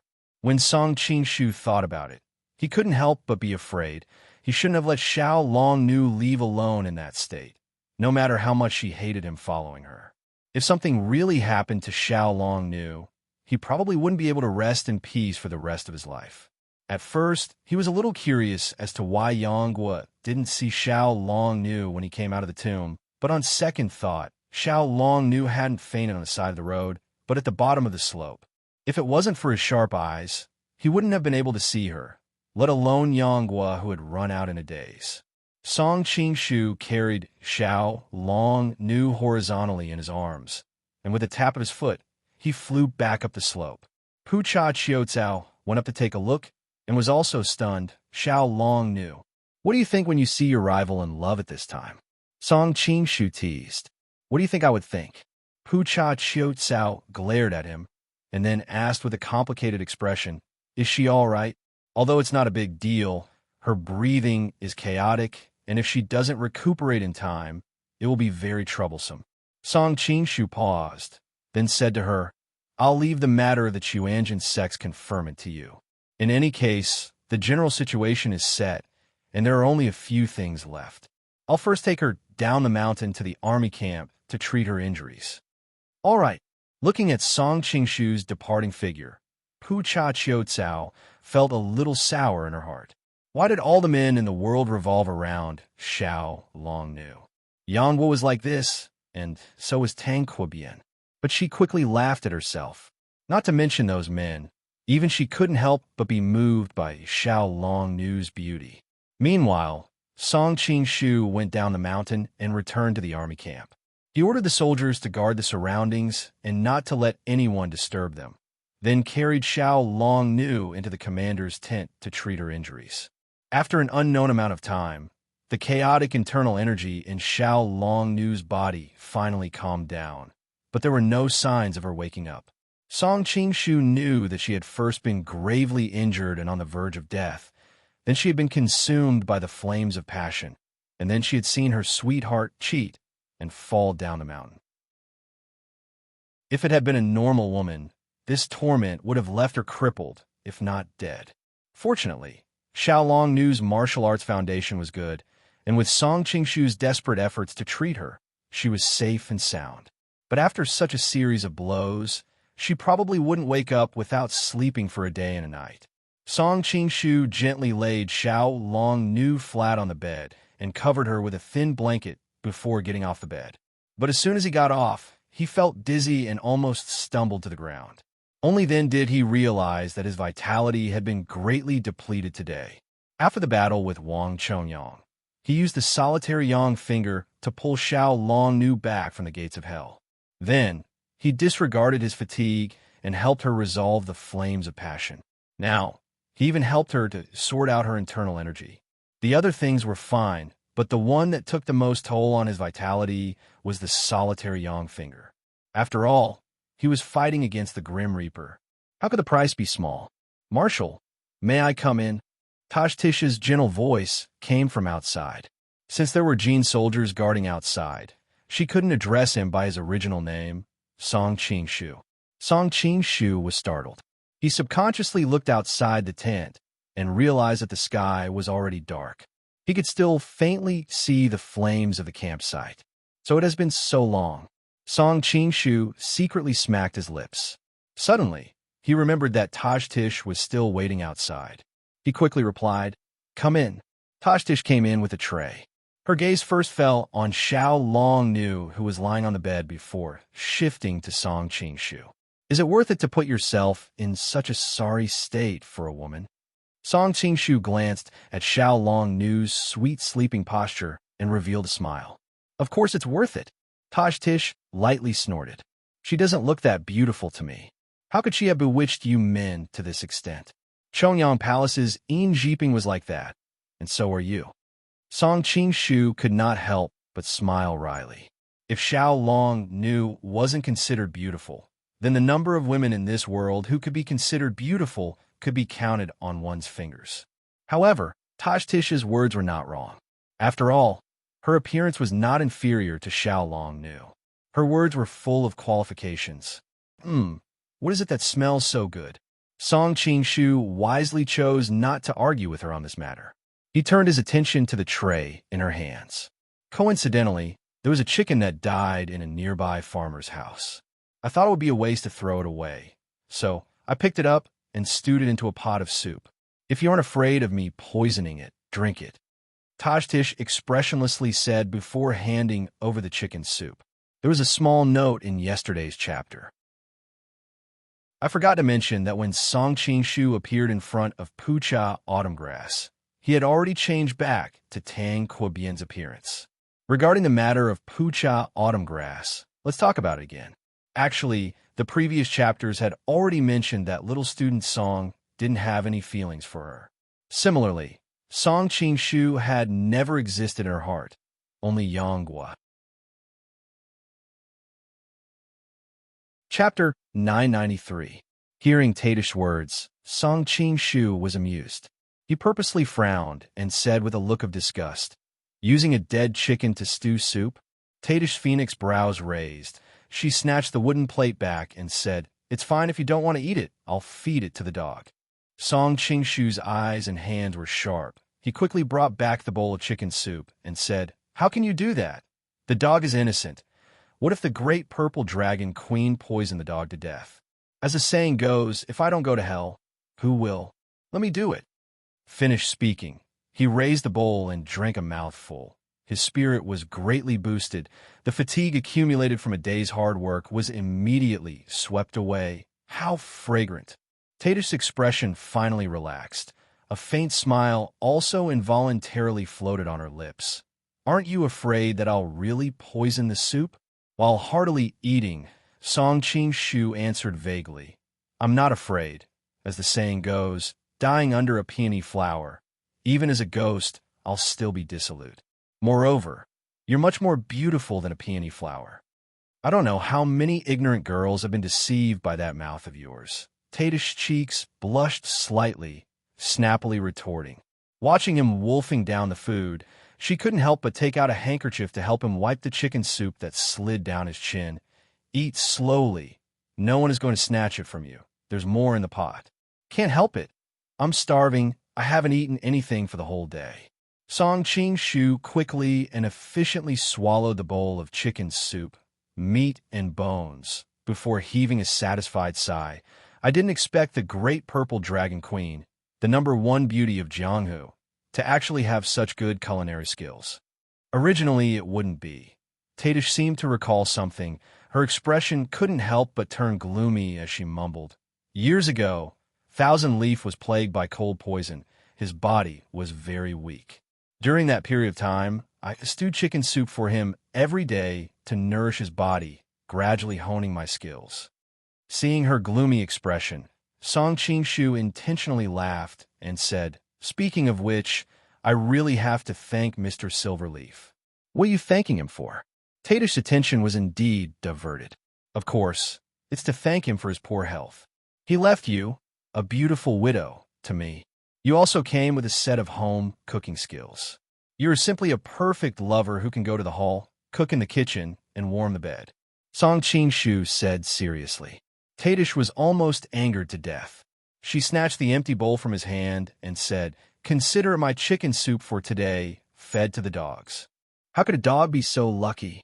Song Qing-shu did not care at all. He smiled and said, "Actually, I'm not full yet." Tadish's expression flickered.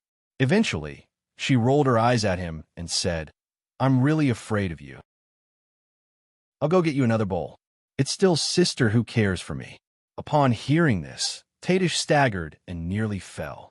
She and Song Qing-shu addressed each other as brother and sister only because she was infatuated with him that day. Every time she recalled it, she would feel incomparably ashamed. Now that she heard him call her brother again, her heart thumped wildly. She pretended not to hear it and hastened her footsteps outside. Who knew that her hand would suddenly be pulled, and a huge force came over, causing her to involuntarily fall into Song Qing-shu's arms. She only heard him say in that hateful voice, "There's no need to scoop it." At this moment, Tadish could feel his heartbeat through her clothes. She couldn't help but feel flustered. "Didn't you say you're not full yet?" "That's right. That's why I intend to eat you." Song Qing-shu looked down at the beauty in his embrace as though he was looking at a delicious feast. Tadish's charming face flushed red. Even though she was no longer a young maiden who had her first awakening of love, she still couldn't withstand such fervent teasing. Her feminine modesty caused her to subconsciously struggle. "Let go of me." Instead, Song Qing-shu hugged her tightly, experiencing the warmth and softness of her body as she struggled. He gently said, "Today at the Three Pristines Hall, you came back to rescue me. I'm very happy. That's why I want to reward you." Tadish unhappily rolled her eyes at him. "This is your reward. Of course, I will bestow upon you." Song Qing-shu whispered into her ear, causing Tadish's face to turn as red as rose petals. "Who cares about this kind of reward? Quickly put me down." Tadish rebuked. How could Song Qing-shu care about her? He carried her horizontally and brought her to the bedside.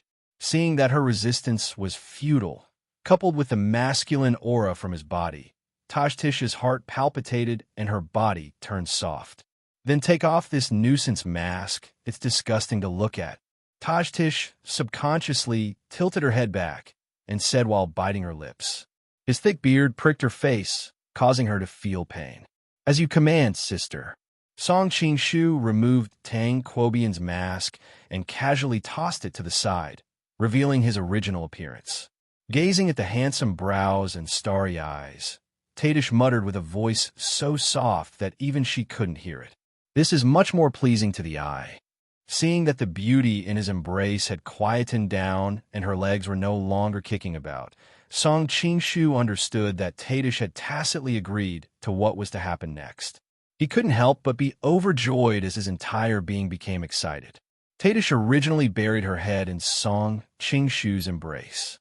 Sensing that he had already carried her to the bedside, she suddenly thought of something and hastily opened her eyes. Indeed, there was a Xiao Long Nu lying by the bedside. Hastily pinching Song Qing-shu, Tadish was both embarrassed and furious. "You intend to do it here? This is my commander's tent. If not here, where else?" Song Qing-shu was startled.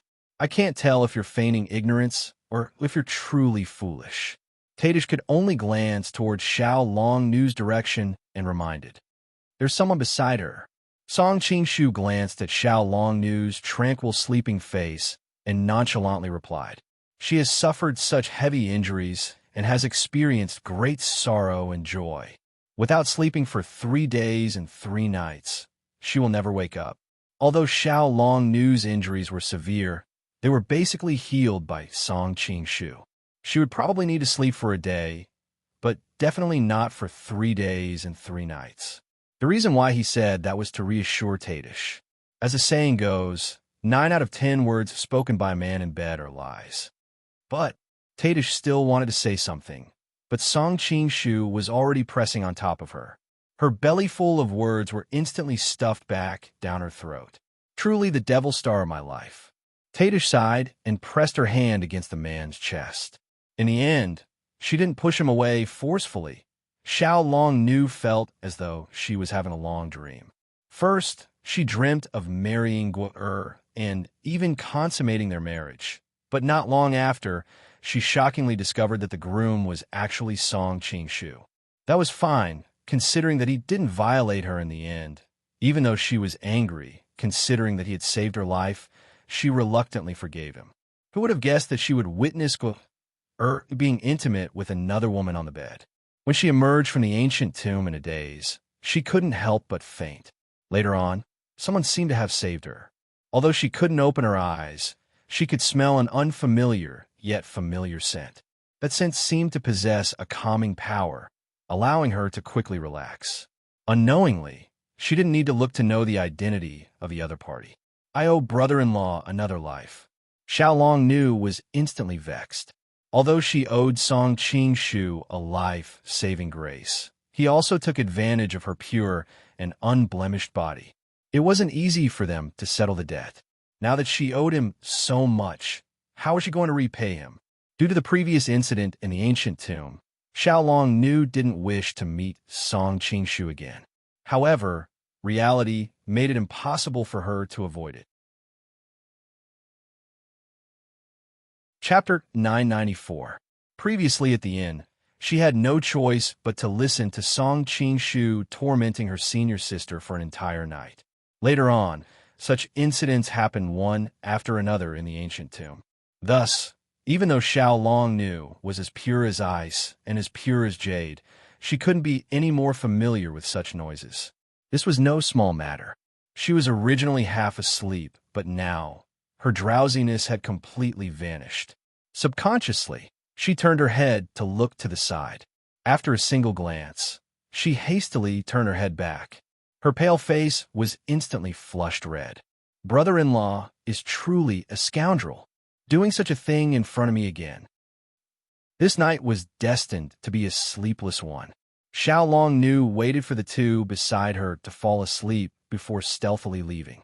Who knew that, even after waiting for a long time, the two didn't seem to have any intention of stopping. After all, she had only just recovered from her heavy injuries and didn't have much energy left. As she waited and waited before the two beside her fell asleep, she fell asleep first. Not long after the dawn of the next day, Xiaolong Nu opened her eyes and took a glance at the room next door. Tajkis's shining white thighs were exposed outside the quilt. With a blushing face, she spat out a mouthful of saliva, then quietly crawled out of bed. Throughout the entire process, she bit her lips, and her charming face was so red that it looked as though it would drip blood.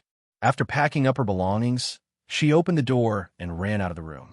She didn't even have the courage to look back. Just as Xiaolong Nu got up, Song Qingshu woke up. Knowing that the current situation was awkward, he continued to pretend to be asleep. Only after she ran out did he abruptly sit up. What's wrong? Song Qingshu's movements were too big, causing Tadish to wake up with a start. However, her eyes were still drowsy and her expression was dispirited. Nothing much. I'm going out for a while. You can continue sleeping. Song Qingshu pulled the blanket over Tadish's alluring figure that countless men yearned for. Tadish yawned lazily. She wrapped herself in the blanket and turned around while mumbling indistinctly.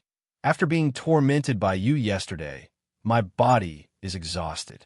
I don't even feel like moving a finger. Song Qingshu had an apologetic look on his face. He had expended too much of his internal energy yesterday, and it would be difficult for him to recover his lost internal energy in a short period of time. Therefore, he resorted to the joyous Diana, using Tajkis as a cauldron and harvesting her pure energy to cultivate his internal energy. Although Tajkis was no longer a virgin, she was born with the spiritual energy of heaven and earth. That was why she was so devastatingly beautiful. Even after losing her virginity, her pure energy was not inferior to that of an ordinary young lady. In addition, her husband, Han Qinya, had passed away long ago. After living alone for over 10 years, her pure energy had been accumulated to an extremely dense state. Although it could not be compared to when she was a young lady, it was not too far off. That night, Song Qingshu felt refreshed and rejuvenated. He had benefited greatly from it, but Tajkis suffered. Her entire body was sore and limp, and she did not even feel like moving a finger. Without a few months of recuperation, it would be difficult for her to recover to her peak condition. Of course, this was not an irreversible injury. Otherwise, Song Qing-shu would not have used it on Tajkis. After all, he prided himself as a person who cherished flowers and was not a ruthless person who destroyed them. Tajkis only needed to recuperate properly, and she would be able to regain her vitality in no time. Rest well. I'll be back to accompany you in a while. Song Qing-shu gently consoled the beauty beside him. He then hurriedly put on his clothes and chased after Xiao Long-nu. It was still early, and Song Qing-shu was confident that his lightness skill was fast enough. He did not have to worry about being seen by the Jin soldiers. Therefore, he did not put on Tang Kuobian's mask and chased after Xiao Long-nu with his original appearance. After a night of torment in the tent, Xiao Long-nu was unwilling to stay any longer. Thus, the moment she exited the tent, she activated her lightness skill and ran far away. Because many people had witnessed the marshal personally carrying her into the tent yesterday, the guards in the military camp did not have the slightest intention of stopping Xiao Long-nu. Even if some of them did not witness the scene of Song Qing-shu carrying her into the tent yesterday and wanted to stop her, they were dumbfounded when they saw her exquisite appearance. By the time they regained their senses, Xiao Long-nu was long gone. Just like that, Xiao Long-nu easily left the camp of the 3,000 elite soldiers. Just as she was about to leave this sad place forever, she suddenly stopped and looked at the man standing in front of her. "Why were you ahead of me?" Song Qing-shu smiled. "I'm not sure where my martial arts rank in the entire Jianghu, but in terms of lightness skill, I'm afraid no one in this world can beat me." "That's true." Xiao Long-nu nodded blankly. Suddenly, she thought of what happened in the ancient tomb and the embarrassing scene last night. She immediately felt her cheeks burning. "Why did you chase after me?" Song Qing-shu smiled bitterly. "Yesterday, I hesitated and let you leave alone in the ancient tomb. I almost made a huge mistake. How can I repeat the same mistake today?" Xiao Long-nu immediately fell silent. After a long while, she said, "Thank you for saving my life. But my injuries are healed now. I won't faint by the roadside again." "Junior sister, you don't even want to call me brother-in-law now?" Song Qing-shu said with some regret. To be honest, hearing Xiao Long-nu call him brother-in-law in that cold voice of hers, it was simply not an ordinary feeling of satisfaction. "You still have the nerve to call me brother-in-law." Xiao Long-nu's emotions finally fluctuated. She bit her lip and said, "Last night, you and that woman did such an unbearable thing. Are you worthy of eldest senior sister?" Song Qing-shu wished he could slap himself for touching his sore spot. He could only smile embarrassedly. "Little junior sister, love between a man and a woman is a very normal thing. How can it be unbearable? Besides, your eldest senior sister also knows about my affairs." She never minded. Eldest senior sister didn't mind? Xiao Long-nu was very surprised. "Why?" Song Qing-shu also didn't know how to explain. She just didn't mind. "If you don't believe me, you can ask her next time." Thinking of eldest senior sister, who was as pure as glass, Xiao Long-nu was completely confused. In the end, she shook her head. "I don't know what eldest senior sister is thinking, but if it was me, I would definitely mind. I treat him wholeheartedly. I hope that he treats me wholeheartedly too." Speaking of this, she couldn't help but think of what happened between Yang Guo and that woman yesterday. She couldn't help but cough again. Song Qing-shu was shocked. He hurriedly said, "Junior sister, the ancient tomb sect's internal energy is different. Although it is unique, the drawbacks are also very obvious. For someone like you, it's easy to vomit blood when your emotions fluctuate. It's really a trap. If you don't mind, I can teach you a new set of internal energy." Before he could finish, Xiao Long-nu shook her head and said, "I think the internal energy that ancestor grandma left behind is very good. What happened yesterday was just an accident. If you pay attention in the future, you won't vomit blood and faint again. Brother-in-law, you don't need to follow me anymore. I want to be alone. Where do you plan to go?" Song Qing-shu couldn't help but ask. "The mobile network is really a scam. I can't go on many websites. After all, I am a righteous and pure young man." Chapter 995. "I don't know either. Hearing Song Qingshu's question, Xiao Long Nu was at a loss. The world was so big. Where could she go? Song Qingshu thought that if Xiao Long Nu were to be placed in his previous world, she would definitely be a female otaku. It was more likely that she would return to Gumu. As he thought of this, he said out loud, Gumu. Xiao Long Nu's face showed a hint of excitement. However, she quickly recalled the scene of Yonggua and the other women intertwining in the ancient tomb. Her heart ached, and she hurriedly shook her head. No, I won't go back to the ancient tomb. You won't go back to Gumu? Are you going to find Yonggua?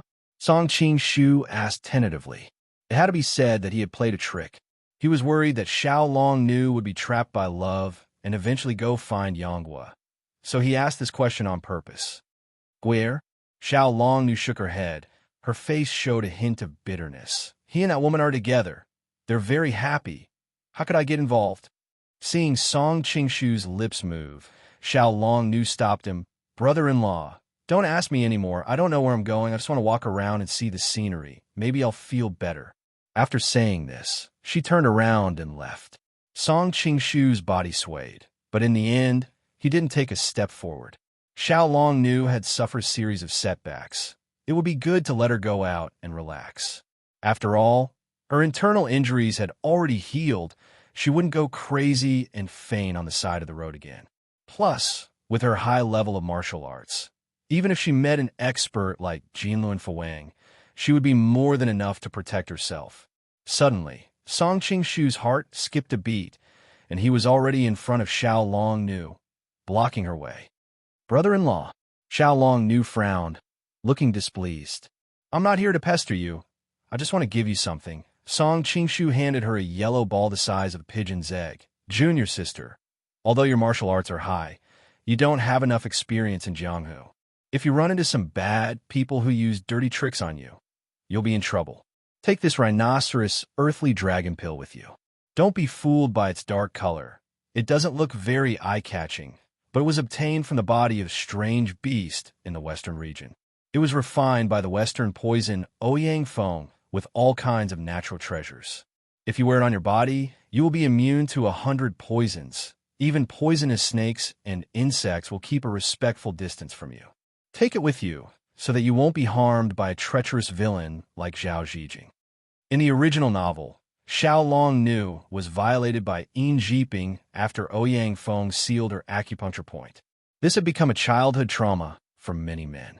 In this world, because of the butterfly effect, that tragedy did not happen to Xiao Long Nu. Song Qingshu was very happy about this. Of course, he didn't want Xiao Long Nu to suffer the same fate in the future. After all, in the messy novels of his previous life, Xiao Long Nu would either be drugged or drugged in a black shop. Song Qingshu didn't want anything to happen to Xiao Long Nu. This rhinoceros earthly dragon pill required very precious herbs. Even with Ouyang Feng's ability, he could only refine one and give it to Huang Rong as a betrothal gift. Later on, he became a guest at the Jin Kingdom's Hailing Palace. The Jin Kingdom plundered the northern Song dynasty and Liao. The storehouse was filled with all kinds of natural treasures. In order to win over Ouyang Feng, Wan Yin Liang agreed to all of Ouyang Feng's requests. Because of this, Ouyang Feng refined another pill. Ouyang Feng was a master of poisons. This rhinoceros earthly dragon pill had no use for him. He originally wanted to give it to Wan Yin Liang, but Wan Yin Liang knelt down. So he gave it to Song Qingshu. Song Qingshu's internal energy had reached perfection, and he was immune to hundreds of poisons. This rhinoceros earthly dragon pill had no use for him. He might as well give it to Xiao Long Nu. After all, Xiao Long Nu didn't know much about worldly affairs.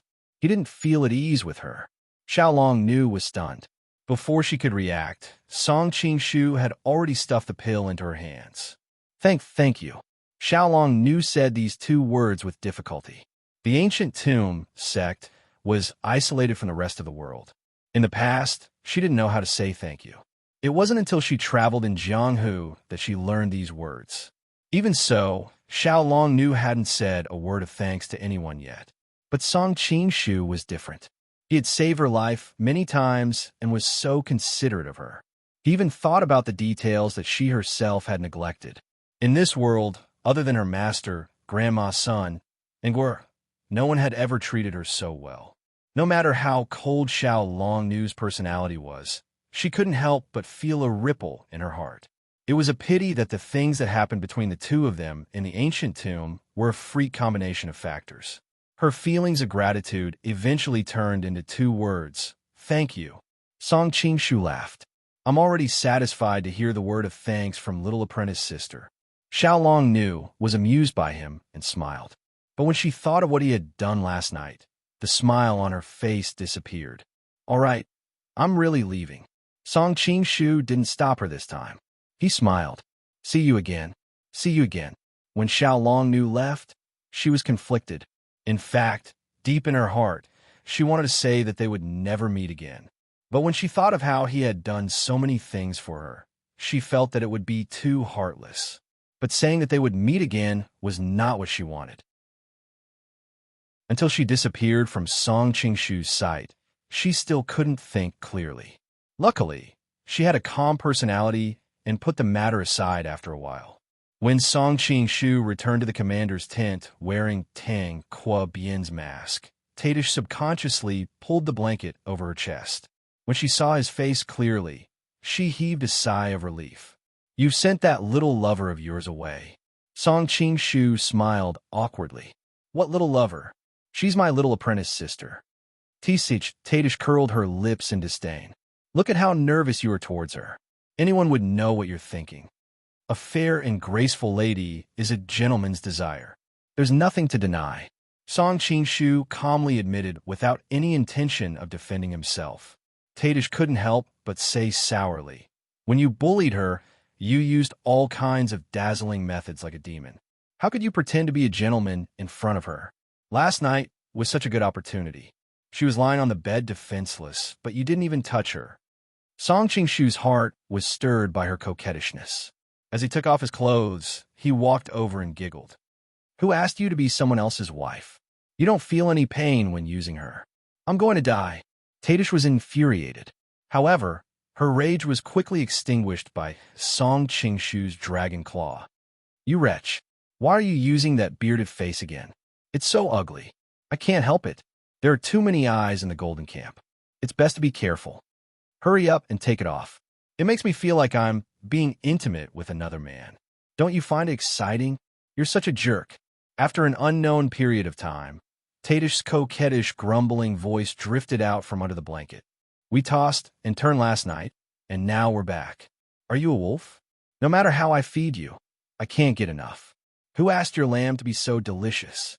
Song Qingshu hugged her waist and whispered into her ear. You're such a scoundrel. Tadish wanted to scold him, but her body turned limp in his embrace. Even though she was scolding him, her words sounded more like a lover's flirting. Song Qingshu teased her for a while before straightening his expression. Good sister, I have something important to discuss with you.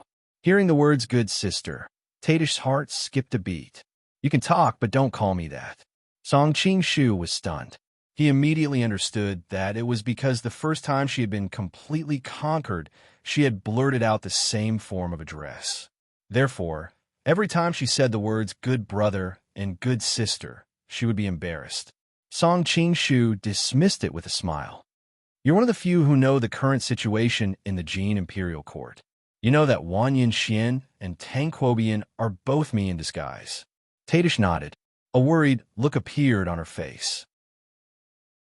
Even though your disguise is exquisite, it can only deceive the public for a short period of time. But in the long run, I'm afraid others will see through your disguise. That's right. Song Qingshu nodded. It would be fine if I could keep watch over Daxing Prefecture. That way, no matter what problems arise, I'll be able to control them. But my identity is special. I can't possibly stay in the Jin Kingdom forever. Therefore, I need someone who I can trust and can devise strategies to keep watch over Daxing Prefecture. Tadish was a quick-witted person. She immediately understood his meaning. You want me to go? Song Qingshu laughed. Sister is indeed quick-witted. You've understood in such a short time. It seems that my choice was right. In the past, You are the head of the four great protectors of the Ming dynasty and the saintess of the Ming dynasty of Persia.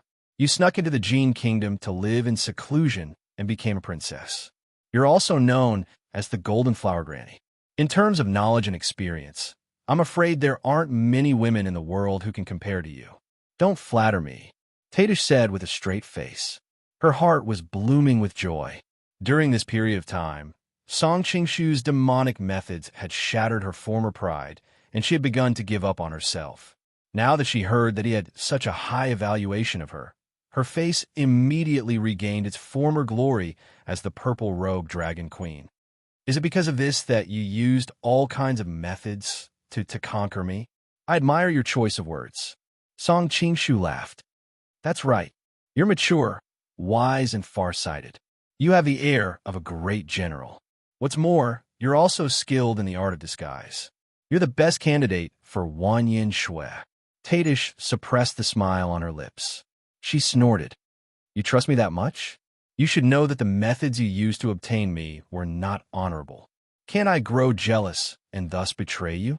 If it were any other young lady, I wouldn't dare to make such a bold decision. However, you're different. You're a mature and far-sighted woman. Before you make a decision, you know how to weigh the pros and cons. What's more delightful is that up until now, our interests are actually aligned. Song Qingshu's fingertips traced the graceful curves of her back, causing Tadish's body to tremble. Have you forgotten? Women have never been such rational creatures. Tadish pursed her lips and snorted. Chapter 996. Tajkis was embarrassed by Song Qingshu's words and could not resist his coaxing and pestering. After a few rounds of confrontation, she finally agreed to Song Qingshu's request. When the two walked out of the tent, the sun was already high up in the sky. Seeing Ouyang Feng, Qiu Qianren, and the others smiling at her, Tajkis wished there was a hole in the ground to hide in. Song Qingshu's face was thicker than the city walls. With a calm expression, he discussed the matter of the Chuanjin sect's conferment with the two. Although the Chuanjin sect was unwilling to accept the Jin Imperial Court's conferment, Wang Chongyang and the Chuanjin Five Masters had a secret meeting for a few hours. Eventually, they agreed to accept the conferment. Because the third sect master Yin Jiping had died, the Jin proposed that Zhang Zhiguang be appointed as the third sect master. Regardless of martial arts or prestige, Zhang Zhiguang was unable to convince the masses, especially Qiu Chuji's faction. They were even more unwilling to see the position of sect master fall into the hands of their usual enemies. Thus, their reaction was the most intense. It was a pity that the Jin side had several grandmaster-level experts. In addition, there were 3,000 elite troops stationed at the foot of Mount Zhongnan. Under the strong pressure, even if they wanted to refute, they did not have the strength to do so. Originally, they wanted to seek help from the Chuanjin Five Masters. Unfortunately, they received instructions from Wang Chongyang and could only remain silent. In the end, Zhang Zhiguang became the third sect master without any mishaps. At this time, Zhang Zhiguang had been waiting in the military camp for a long time. Although Song Qingshu had been fooling around with Tajkis in the tent, Zhang Zhiguang did not reveal the slightest dissatisfaction. This was because he clearly understood that the reason why he could become the Chuanjin sect master was because of that person in the commander's tent. After Song Qingshu, Ouyang Feng, and the others finished discussing some matters, he summoned Zhang Zhiguang into the commander's tent. As soon as Zhang Zhiguang entered the tent, he noticed the woman standing next to Song Qingshu. She had a graceful and elegant figure, and she exuded a seductive charm.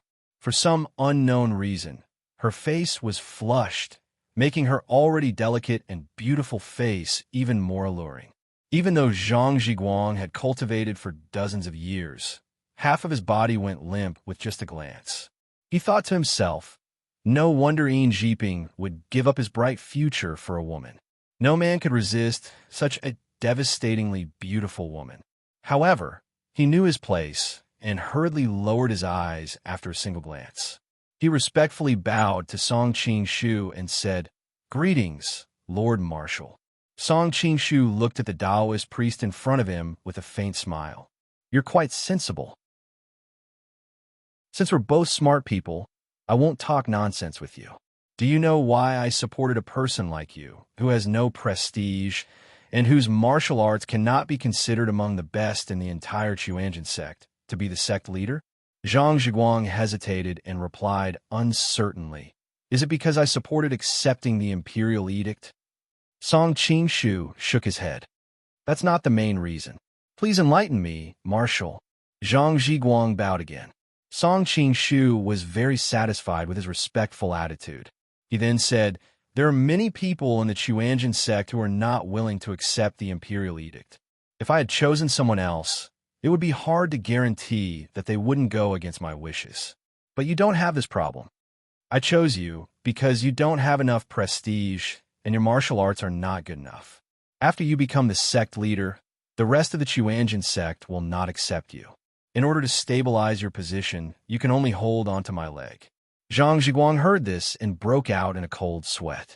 He hurriedly said, in the future, I will follow the marshal's lead.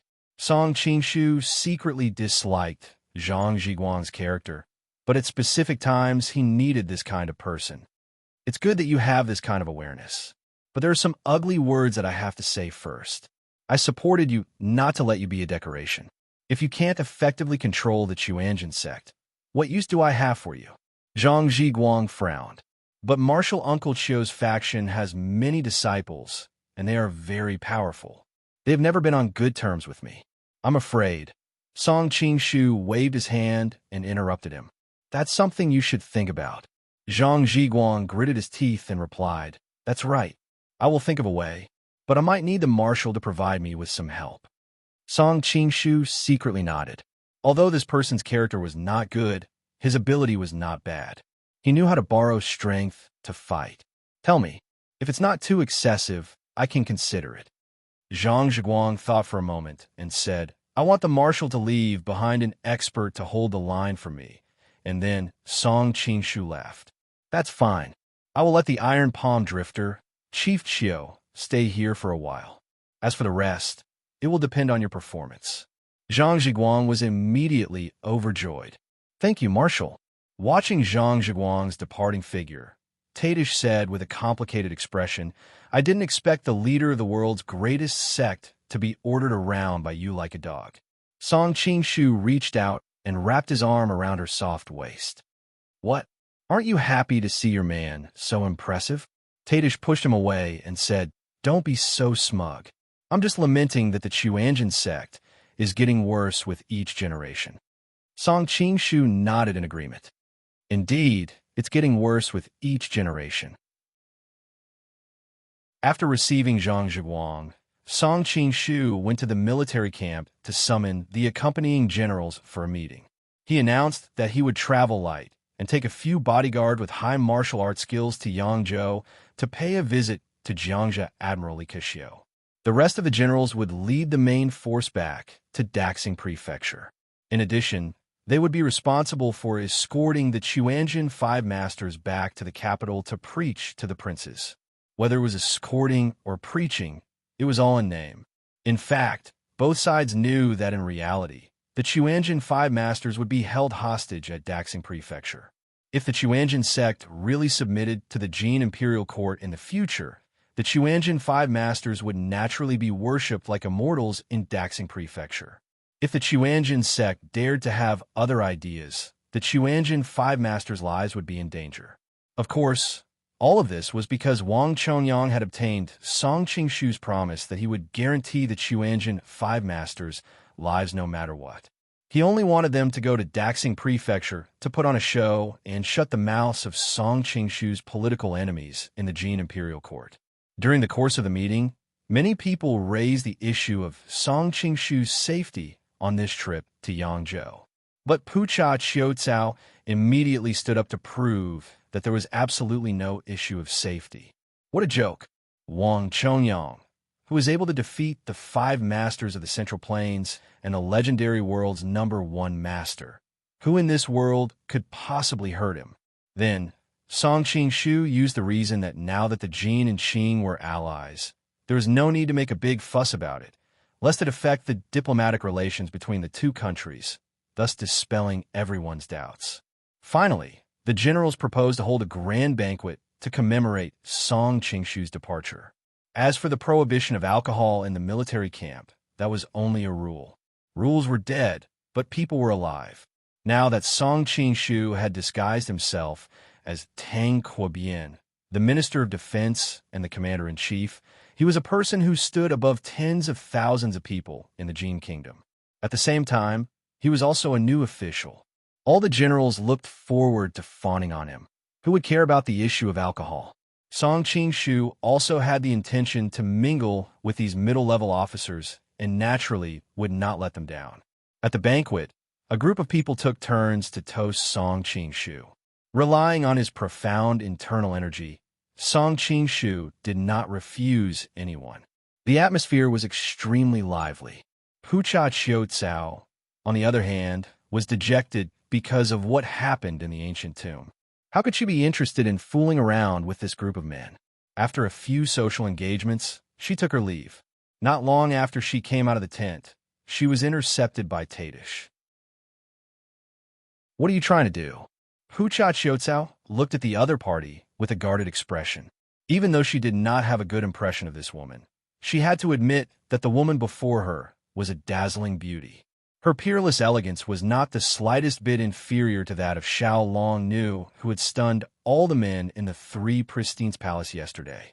Moreover, compared to Xiao Longnu's aloof temperament, Tadish had almond-shaped eyes and peach cheeks, a naturally bewitching beauty. Every frown and smile of hers was enough to make any man blush. "What do you think I am looking for you for? Have you forgotten our bet so quickly?" Tadish said with a smile. Pucha Qiucao's expression darkened. Because of Yongguo's matter, she had forgotten about the bet. Hearing her words, she replied snappily, "Of course I remember." Tadish's expression turned cold. Is this the attitude a servant girl should have? Pucha Qiucao's breathing quickened, her expression fluctuating. Tadish snorted. "What? You dare to do it, but don't dare to admit it?" "Who says I don't dare?" Pucha Qiucao had a belly full of anger because of Yongguo's matter. Hearing her words, she retorted angrily, "If you want to be a servant girl, then be a servant girl. What's so great about that?" Tadish stretched her waist exaggeratedly, revealing the magnificent curves of her chest. "Then give me a back massage." I don't know what's going on these past 2 days, but my whole body feels sore and weak. It just so happens that I need a servant girl to massage my shoulders and back. "All right, I will massage you," Pucha Qiucao said through gritted teeth. Looking at the other party's exaggerated curves, she cursed in her heart.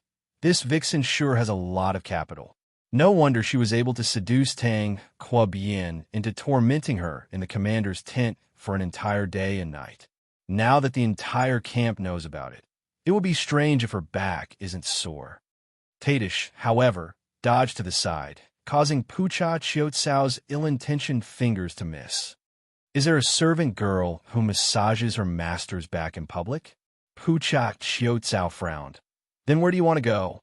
"My tent, of course." Pucha Qiucao didn't notice the craftiness that flashed across Tadish's eyes when she spoke. "All right." Pucha Qiucao didn't suspect anything. After all, the other party was a woman. Of course, if the other party was a man, she would rather bear the reputation of not daring to admit her actions than go to his tent in the middle of the night. Right now, Pucha Qiucao only wanted to deal with Tadish as soon as possible and return to rest. As if reading her mind, Tadish's lips curled into a cold smile. "Humph, I'll let you have a good sleep later." Following Tadish into her tent, Pucha Qiucao looked at the neatly laid-out bedding. "You're really deceiving yourself. Who doesn't know that you're summoned by Tang Quobian to serve him in bed every day? Why would you stay here? Lie down by yourself. I'll give you a massage." Pucha Qiucao kicked the foot of the bed. "Humph. Although I agreed to be your servant girl, I never said I'd be a docile servant girl." "All right." Contrary to her expectations, Tadish didn't mind her attitude. Instead, she obediently laid down on the bed. "Here, and here, give me a good massage." Seeing the other party ordering her around like a servant girl, Pucha Qiucao was enraged. "I'll seal your acupoints later." If I don't punish you properly, how can I vent my anger? Chapter 997. Genius 1, Second Remember if you want to go. Sure, Net provides you with wonderful novels to read. Tajtish withdrew her finger from her waist. Looking at her angry little face, she disdainfully said, "Little girl, you are still too inexperienced to play tricks with me." Love go small say Net Kapucha Chiotsao rolled his eyes and pretended to be confused. I don't know what you mean. I just wanted to massage your shoulders. Why did you seal my acupoints? Hurry up and unseal them. Tajkis snorted coldly and said, "Your forefinger will faintly press on my two shoulder well, acupoints, and your thumb will faintly press on my Dazui acupoint. Once you succeed, your thumb will follow the flow and seal my Tao Dao, Shunju and Shun Dao acupoints, while your forefinger will seal my Chu Yuan and Tian Zhou acupoints. When the time comes, no matter how powerful I am, I will be at your mercy." Pu Cha Chiotsao's face paled. The other party's back was clearly facing him, but he actually knew his every move like the back of his hand. Now that things had come to this, she had nothing to say. She directly turned her head away and said nothing. Tadish paid no attention to her. She hooked her chin and turned her head around. While sizing her up, she clicked her tongue and praised. "Although this little lass has a bad temper, you are born with a beautiful countenance like a flower in the moon." Pu Cha Autumn Grass rolled her eyes at her. "Humph, you're clearly 10 times prettier than me. Yet you speak like this. Are you purposely mocking me?" Tadish shook her head. "I am sincerely praising you. Am I inferior to you in some aspects? Is there anything I can beat you in?" Pu Cha Autumn Grass was amazed. One must know that for the past 2 days, she had been continuously shaken by Xiao Long Nu and Taj Kiss. These two evildoers who could bring calamity to the country and bring calamity to the people. Regardless of appearance, temperament, or figure, these two individuals far surpassed her. Even her martial arts, which she had always been proud of, was not worth mentioning in front of these two individuals. Tajtish's fingertips slid across her face as she said with a sigh, "You're younger than me, and that's your greatest advantage. Look at this delicate skin. Look at this bouncy feeling. This is the capital of youth." Pu Cha Chiosher was tickled by her fingers, and at the same time, a strange feeling appeared in his body. He hurriedly said, "Hey, just say it. Don't touch me." "So what if I touch you?" Tadish sneered and reached out to pull her close. Pu Cha Chiotsao exclaimed, wanting to cover her chest, but unfortunately, her acupuncture point was sealed and she couldn't move. She was both embarrassed and angry. "What are you doing?" Tajtish propped him up with her slender hands and said with a slight frown, "Although he is a little small, he is handsome and tall. You shouldn't mind." Even though the other party was also a woman, Pu Cha Chiotsao's face was still red from being caressed so wantonly. "Let go of me." Suddenly, Pu Cha Autumn Grass seemed to realize something and asked in panic, "He won't mind? Who are you talking about?" "Little girl, what do you think?" Tadish looked at her with a smile that was not a smile. Pu Cha Chiotsao's heart sank. "Tang Quibien, you are indeed quick-witted." Tadish spoke as she untied her belt. Pu Cha Chiotsao finally panicked. "Hey, I've been undressed. What are you trying to do?" Tajtish said with a smile, "I've been extremely tired for the past 2 days, and unfortunately, that person is like a wolf that can never eat its fill. I don't want to spoil his mood, but my body is really sore and weak. Aren't you my maid? Isn't it only natural for a maid to serve her master in bed?" Pu Cha Chiotsao was dumbstruck. Only now did she realize why she had bet to be the other party's maid. It turned out that she had already planned this beforehand. She couldn't help but tremble in anger. "Shameless, despicable. I am shameless, despicable. What can you do to me?" Tajtish could be said to have experienced the vicissitudes of life over the years. So how could she be affected by a few words? She ignored her and leisurely removed her remaining clothes piece by piece. Pu Cha Chiotsao was disappointed to find that she actually had no way to resist and could only watch as her clothes were removed piece by piece. When the last piece of clothing was taken off, she was on the verge of tears. Suddenly, an idea flashed through her mind, and her expression finally calmed down. "I don't mind telling you, what you're doing is actually useless. Oh, why is it useless? Tish asked curiously. The Pucha clan is currently the head of the three great aristocratic families, and they control a large portion of the military. Tranquil is a smart man. He definitely won't take the risk of offending the Pucha clan to bully me. Pucha Chiozao said in high spirits. Tish smiled. What's so difficult about that? When the time comes, Tranquil will propose marriage to your father, and your two clans will unite by marriage. I believe your father won't reject it. Pucha Chiozao sneered. Don't forget that I am engaged to Yang Quobian. Even though Yang was branch of King Zhao has declined, its strength is still not to be underestimated. Most importantly, Tang Quobian is already married, and his wife is the current dynasty's princess. If I marry him, I can only be a concubine. How can the eldest daughter of our Pucha clan be another man's concubine? Of course, my father won't agree to this marriage. Tish frowned. That is indeed a problem. She originally thought that with Song Qingshu's lecherous nature, he would definitely not reject a fresh and tasty young lady naked and waiting for him on his bed. However, after hearing Pucha Chiozao's words, she suddenly realized that this might not be the case. Even though she hadn't spent much time with Song Qingshu, she had some understanding of his character.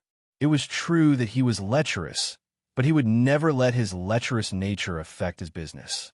Pucha Chiozao could indeed be considered a beautiful young lady, but unfortunately, she was far from being devastatingly beautiful. Song Qingshu would definitely not cause so much trouble just to spend the night with her.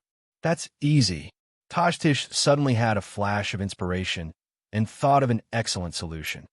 Pucha Chiozao's mind was filled with question marks. She watched as Tish took out something as thin as a cicada's wing from the drawer beside her and covered her face with it. Pucha Chiozao didn't know what trick she was up to and hastily focused her attention. She saw Tish lightly patting her face with her palm, causing the thin layer to stick tightly to her face. Then, she carefully tore it off and brought it to the side of the candle to roast it. After the time it took to brew a cup of tea, the thin layer had clearly solidified and had formed into a mask. What is this? Pucha Chiozao instantly felt a sense of foreboding. You'll know soon enough. Tish's lips curled into a crafty smile before placing the mask on Pucha Chiozao's face. After fiddling with it for an unknown period of time, Tish was rather satisfied with her masterpiece. What did you do to me? Noticing the other party's pleased expression, Pucha Chiozao grew increasingly flustered. See for yourself. Tish took a bronze mirror and placed it in front of her. Looking at the alluring and passionate woman in the mirror, Pucha Chiozao couldn't help but exclaim, "What exactly is going on? How did I become exactly like you?" Tish was extremely satisfied with her reaction and replied, "Don't worry, this is just a disguise technique. It only temporarily transforms you into my appearance. Afterwards, you can just tear off the mask and restore your original appearance." Even if you can't change back, you don't need to be sad. My appearance won't disgrace you. Hey, who cares about that foxy face of yours? Pucha Chiozao spat. What exactly are you trying to do? Tish leaned forward and whispered into her ear. Didn't you say that song, cough cough, Tranquil wouldn't touch you? I also feel that your words are reasonable, so I change your appearance to look like me. When he enters the room and sees the scene, he will think that the one lying there is me and won't be polite. When that happens, you just have to enjoy yourself. That person's abilities are pretty good. Although Pucha Chiozao was usually lively and bold, she was still an innocent maiden who had yet to experience the ways of the world. How could she endure such words? She was so embarrassed that her breathing became ragged. Shameless. Repeating such meaningless words over and over again, you might not be tired of talking, but I'm tired of listening. Tish yawned lazily. If you don't have anything else to say, I will seal your mute acupoint. Otherwise, when that person comes in, it won't be fun if you make a fuss and ruin my meticulously planned plan. Pucha Chiozao's heart turned ice cold. No matter how she racked her brains, she couldn't think of a way to deal with it. She could only weakly whine. Why are you doing this to me? Why? I just like it. Tish smiled sweetly. At this moment, she seemed to have recalled the time when she roamed the pugilistic world with the identities of Purple Robe Dragon Queen and Granny Goldenflower. She had never been a magnanimous person. Since Pu Cha Chiao Tsao had offended her previously, not taking her life was already an act of mercy. Pu Cha Chiao Tsao wanted to say something, but Tish had already sealed her mute acupoint. She pulled over a blanket and covered her body. Looking at the time, he should be arriving soon. I won't disturb you any longer. After taking a few steps, she returned and whispered into her ear. I forgot to mention, that person's stamina is very good. He will probably torment you for half the night.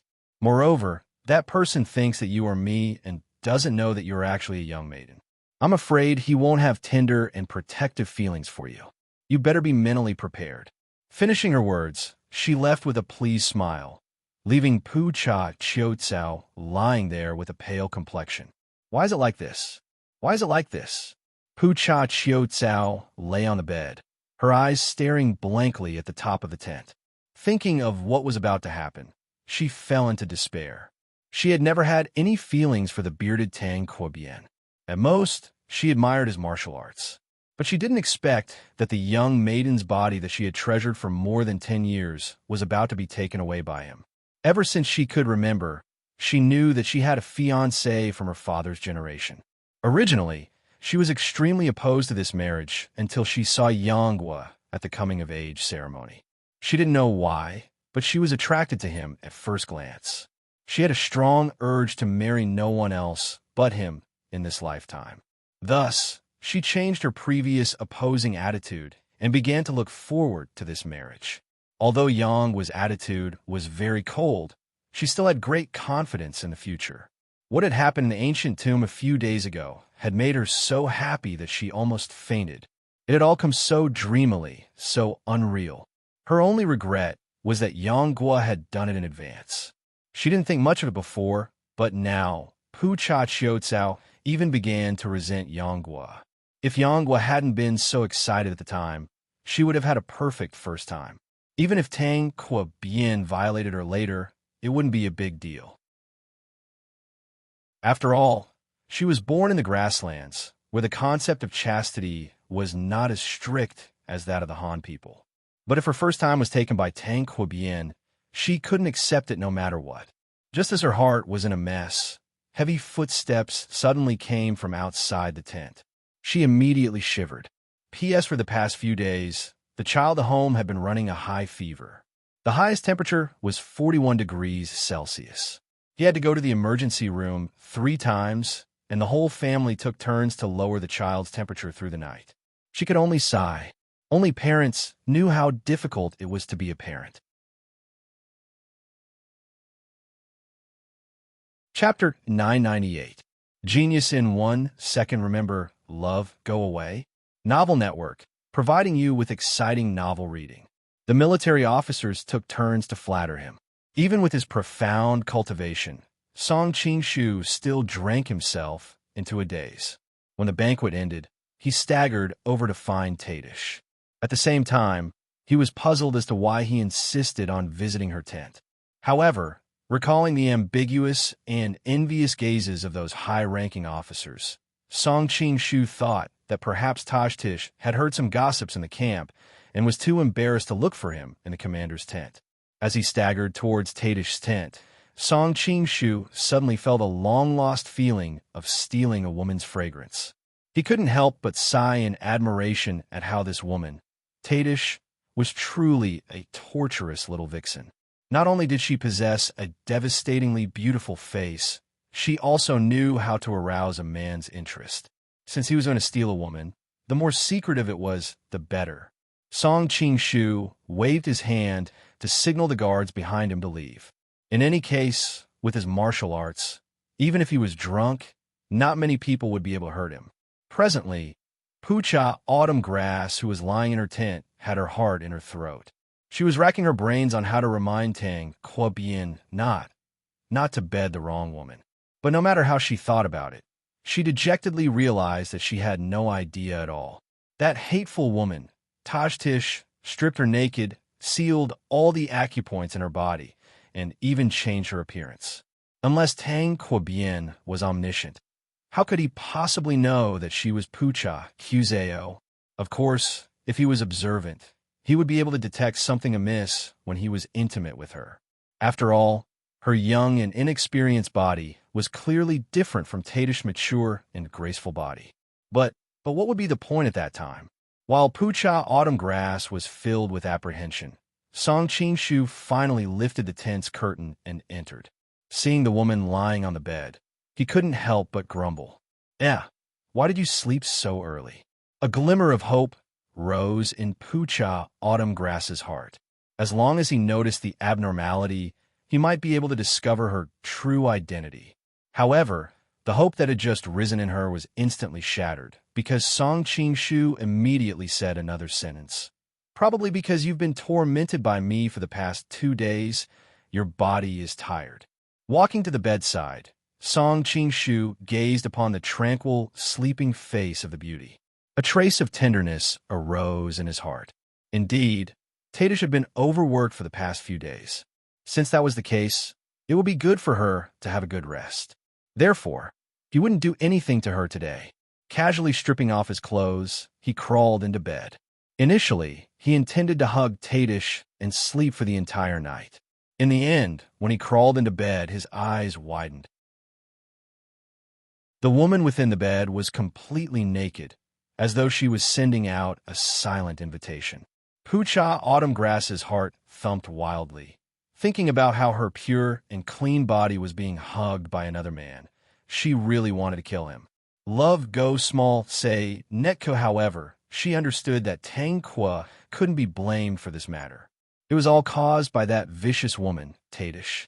Moreover, her body had already been practically seen by Tang Qua in the ancient tomb. Hence, Pucha Autumn Grass didn't mind this too much. Currently, her mind was filled with thoughts of how to remind him of her true identity. With Song Qingshu's cultivation, he could naturally sense her racing heartbeat. However, he didn't think too much into it, and subconsciously assumed that Tatish was pretending to be asleep. Song Qingshu originally wanted to let Tatish rest for the night. However, she had already stripped naked and was waiting in bed, pretending to be asleep. Her intentions were very clear. Tatish was after all a married woman. Even if her husband had passed away for over a decade, it wouldn't be easy for her to change her mind in such a short period of time. Song Qingshu merely assumed that she was willing, but was too embarrassed to say it out loud. Thus, she could only use such a method to hint at him. He couldn't help but feel delighted and didn't expose her. Instead, he played along with her intentions. Since Big Sister has such a refined interest, then little brother won't stand on ceremony. Song Qingshu planted a kiss on her lips and pressed his entire body against hers. Pucha Autumn Grass was startled. Why did Tang Quabien's voice suddenly change? Furthermore, when their faces came into contact with each other when he kissed her, she only felt that it was abnormally smooth. She didn't feel Tang Quabien's beard growing all over his face. However, Pucha Autumn Grass's doubts were quickly replaced by a surging sense of shame. She felt her body slipping away and couldn't help but curse in her heart. Tang Quabien, you pig brain. Don't tell me you didn't notice the obvious difference between this lady's body and that slut Tatish's. As though he heard her thoughts, Song Qingshu exclaimed in surprise. Why do I feel like my breasts have shrunk a little? If it was any other day, Pucha Autumn Grass would have been infuriated to hear such words. However, at this moment, she was overjoyed. That's right. This lady's breasts are much smaller than that vixen Tatish's. You should be able to notice such an obvious difference. However, Song Qingshu's next words immediately dashed her hopes. Sigh, if I knew this would happen, I wouldn't have drunk so much at night. I'm starting to hallucinate. Pucha Autumn Grass was on the verge of tears. What hallucination? This is clearly reality. My body is more petite and exquisite. My thighs are firmer and firmer. My skin doesn't seem as smooth as before. Pu Cha Autumn Grass was almost numb to his incessant mutterings. If it was any other time, she might have been curious about the comparison between her and Tadish in the man's heart. However, this scene only made her want to burst into tears. Tranquil bien, you really are a pig. There are so many differences, yet you still don't realize that we are not the same person. If her mute acupoint wasn't sealed, she would probably have started cursing out loud. Even though Pu Cha Autumn Grass had pleaded with all the deities and Buddhas in her heart, even praying to the Jurchen archenemy, the Mongolians, she still couldn't prevent the worst from happening. What was to come had finally come. As the man reeking of alcohol pressed down heavily on her, Pu Cha Autumn Grass felt a wave of intense pain. Her heart was filled with sorrow and bitterness. Two streams of clear tears flowed uncontrollably from her eyes. After a while, Song Qingshu finally sensed something strange. He looked between her legs, only to see a captivating red flower blossoming on the bedsheet. Song Qingshu instantly sobered up. If his body was slightly different from before, it could be explained by him feeling different after getting drunk. However, this falling red couldn't be explained at all. As a married woman who had given birth to a child, Tadish couldn't possibly still be a virgin, right? Even if she really was a virgin, after being pampered by him 2 days ago, she definitely wasn't one. As a master of disguise, Song Qingshu didn't think in that direction previously. Now that he had his suspicions, he immediately realized there was something wrong with the other party's face. He reached out to remove her mask, revealing a weeping face of a young lady. Chapter 999. Why are you here? Seeing that the girl beneath him was Pu Cha Autumn Grass, Song Qingshu felt a little dizzy. Pu Cha Autumn Grass's eyes were filled with tears as she glared at him hatefully, but her mute acupoint was sealed and she couldn't speak. Song Qingshu also noticed her abnormality and was about to reach out to unseal her acupoint, but his hand stopped just as it was about to touch her body. Noticing her puzzled gaze, Song Qingshu laughed sheepishly. I can unseal your acupoint, but before that, there are a few things I need to clarify, in case you get too agitated after unsealing your acupoint and can't communicate properly. Not caring whether she agreed or not, Song Qingshu quickly said, First, I really don't know what's going on. I'm also confused right now. Second, after unsealing your acupoint, we can communicate calmly. You're not allowed to shout. Third, today's matter. Even though I feel like I'm also a victim, you're a girl, so I'll do my best to make up for the harm I've caused you today. So please don't take it too hard. If you agree to these 3 points, just blink and I'll unseal your acupoint. Pu Cha Autumn Grass almost went crazy from anger, thinking, you've already taken advantage of me so much, and you're still the first to make so many requests? But she had no choice but to lower her head, and Pu Cha Autumn Grass just wanted to get out of this predicament as soon as possible, so she hurriedly blinked her eyes. Seeing her anxious look, Song Qingshu couldn't help but find it funny. All right, I see. Aren't you afraid your eyelids will cramp if you blink like that? Pu Cha Autumn Grass's face was red with anger, and when he unsealed her acupoint, her first reaction was to curse coldly, Scram. Song Qingshu frowned. You clearly promised to communicate properly after unsealing your acupoint. Pu Cha Autumn Grass bit her lip and glared at his lower abdomen. How am I supposed to communicate properly with a disgusting thing like you poking me? Only then did Song Qingshu realize that he was still inside her body, and he couldn't help sweating profusely, hurriedly withdrawing from her body, smiling sheepishly. What happened just now was too shocking. I couldn't react in time. Pu Cha Autumn Grass had a frosty expression on his face as he grabbed the blanket beside him and wrapped it around himself. His entire body began to tremble uncontrollably. Song Qingshu also felt very embarrassed. After all, she was a virgin, and her most precious thing was snatched away by him. If it were him, it would be very hard for him to accept it. Ugh, what's going on here? Why are you in Tadish's room, dressed as her, and lying naked on the bed? The more Song Qingshu spoke, the more aggrieved he felt. What the hell is going on here? He was merely drunk and came here to look for some hay. It was a consensual affair. How did it turn into such a situation? Fine, fine, fine. You're the victim. It's all my fault. Poocha Autumn Grass became angrier the more she heard this. This man was so obedient after taking advantage of her. Wasn't he a little too shameless? Song Qingshu also felt that his words were rather excessive. He couldn't help but ask in embarrassment, "Why did you transform into Tadish?" In order to avoid provoking her, Song Qingshu didn't bring up the topic of why she had taken off her clothes and waited for him under the bed. "Isn't it all because of that slut Tadish?" Poocha Autumn Grass said hatefully. She then recounted the bet between the two of them, how she tricked him here, sealed his acupoints, and waited for Tang Quobian to arrive. As she spoke, Poocha Autumn Grass suddenly felt a chill run down her spine. She raised her head in horror and looked at Song Qingshu's face. Song Qingshu couldn't help but smile wryly as he listened to her recount of the entire matter.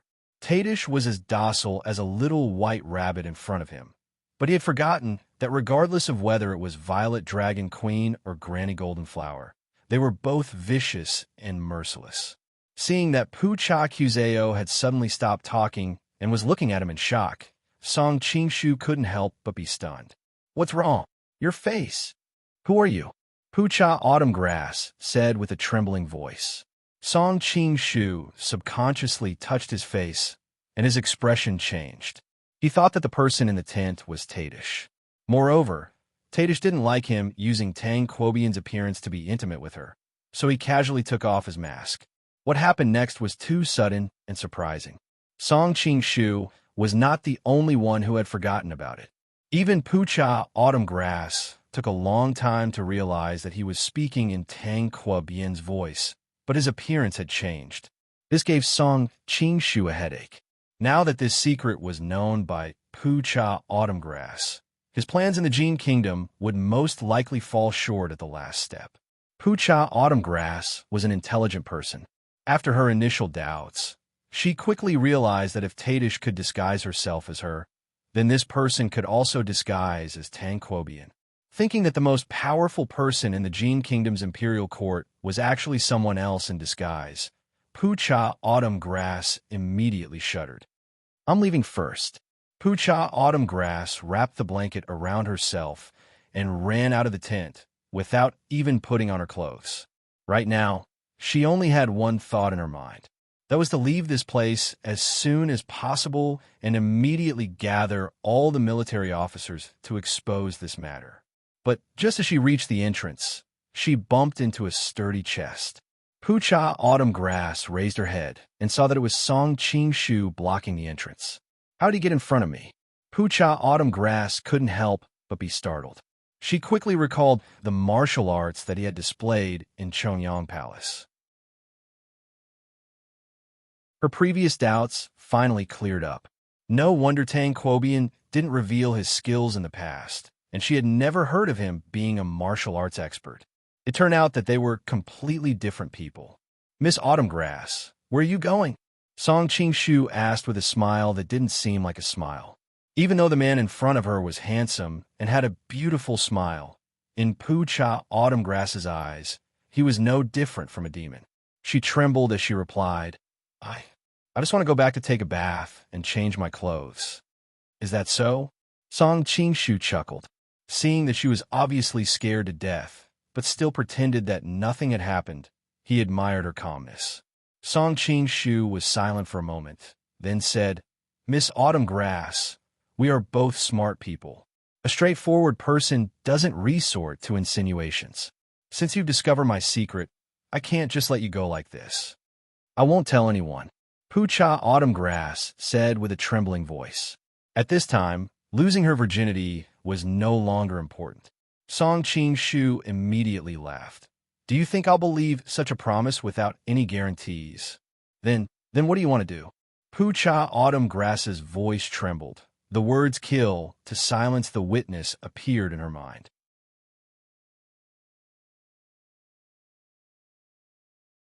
Chapter 1000.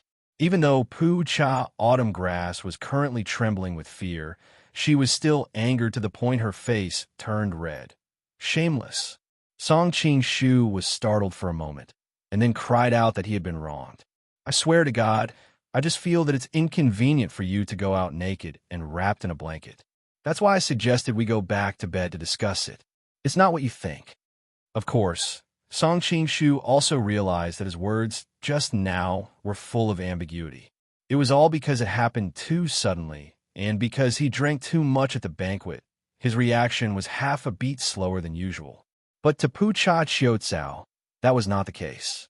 She had just had her precious chastity stolen by the man in front of her, and suddenly discovered that he was hiding such a shocking secret. At this moment, Song Qing-shu was no different from a demon in her eyes. How could she dare to believe his words? She only thought that he was lying to her. Pucha Qiuzao was so anxious that she couldn't care less about anything else. She directly rushed outside, shouting as she ran, "Someone, the marshal is—" Before she could finish, Song Qing-shu sealed her acupuncture point. Looking at the woman who had fallen limply to the ground, a murderous look flashed across Song Qing-shu's eyes. "I try to persuade you, but you refuse to listen. Since that's the case, don't blame me for being rude." At this moment, a few guards suddenly ran in from outside the door. "What happened?" Pucha Qiucao's voice had been heard by some soldiers. "It's nothing. You may leave," Song Qing-shu shouted in Tang Quobian's voice. "Yes, Marshal. Have a good rest." Hearing his voice, the soldiers hurriedly excused themselves. This was the advantage of being in a high position. He only needed to give orders and did not need to explain to his subordinates. At the same time, his subordinates were not willing to inquire too much. After all, this was a world where human lives were worthless. No one wanted to be silenced for knowing secrets that they should not know. Hearing the footsteps of the soldiers leaving, Pucha Autumn Grass finally despaired. Because her acupuncture point had been hit, she no longer had the strength to wrap the quilt around her body. After falling to the ground, the quilt fell apart, and every inch of her skin was exposed to the air. Song Qing-shu glanced at her, and his heart was suddenly filled with a nefarious fire. It should be known that drinking alcohol could easily stimulate one's lust. In addition, he was in the middle of doing things and was suddenly interrupted.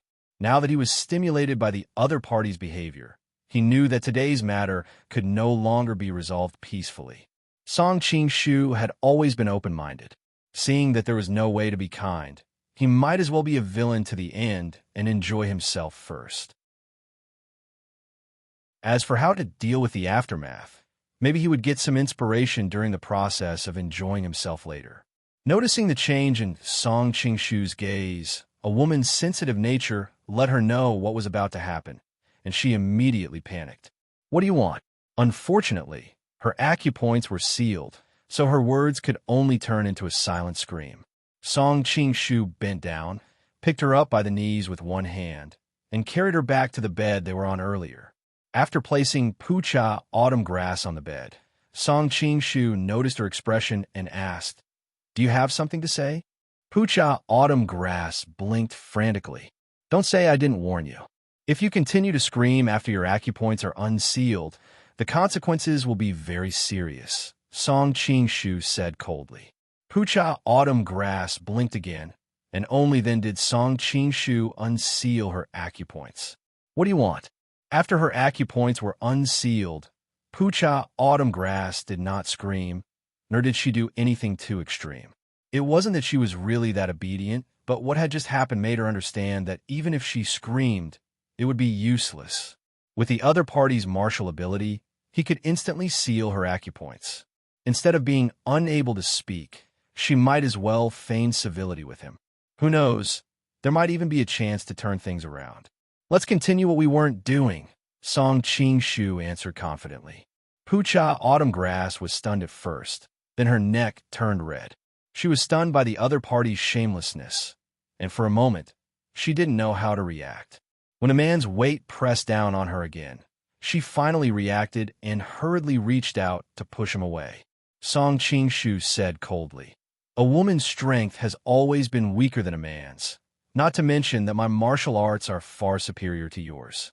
Even if you resist, it'll be useless. It'll only increase your pain." Pucha Autumn Grass gritted her teeth and said, "If I don't resist, do you think I'll cooperate with you?" That's not necessarily true, Song Qingshu smiled. Originally, since you knew my secret, I would have killed you to silence you. Hearing the word silence, Pucha Autumn Grass's face paled, but she still stubbornly said, "Even if you kill me, I won't obey you." Song Qingshu didn't mind. "You haven't finished listening to me. If I kill you, there's no such thing as an impenetrable wall in this world. Instead of letting your father hear about it one day, it's better for me to strike when they're defenseless and completely uproot the Pucha family." Pucha Autumn Grass's face turned even paler. She knew that the other party definitely had the ability to do this. Even if he didn't use his authority as a minister or a marshal, with just his martial arts, it would be as easy as flipping his hand to assassinate her father and brother.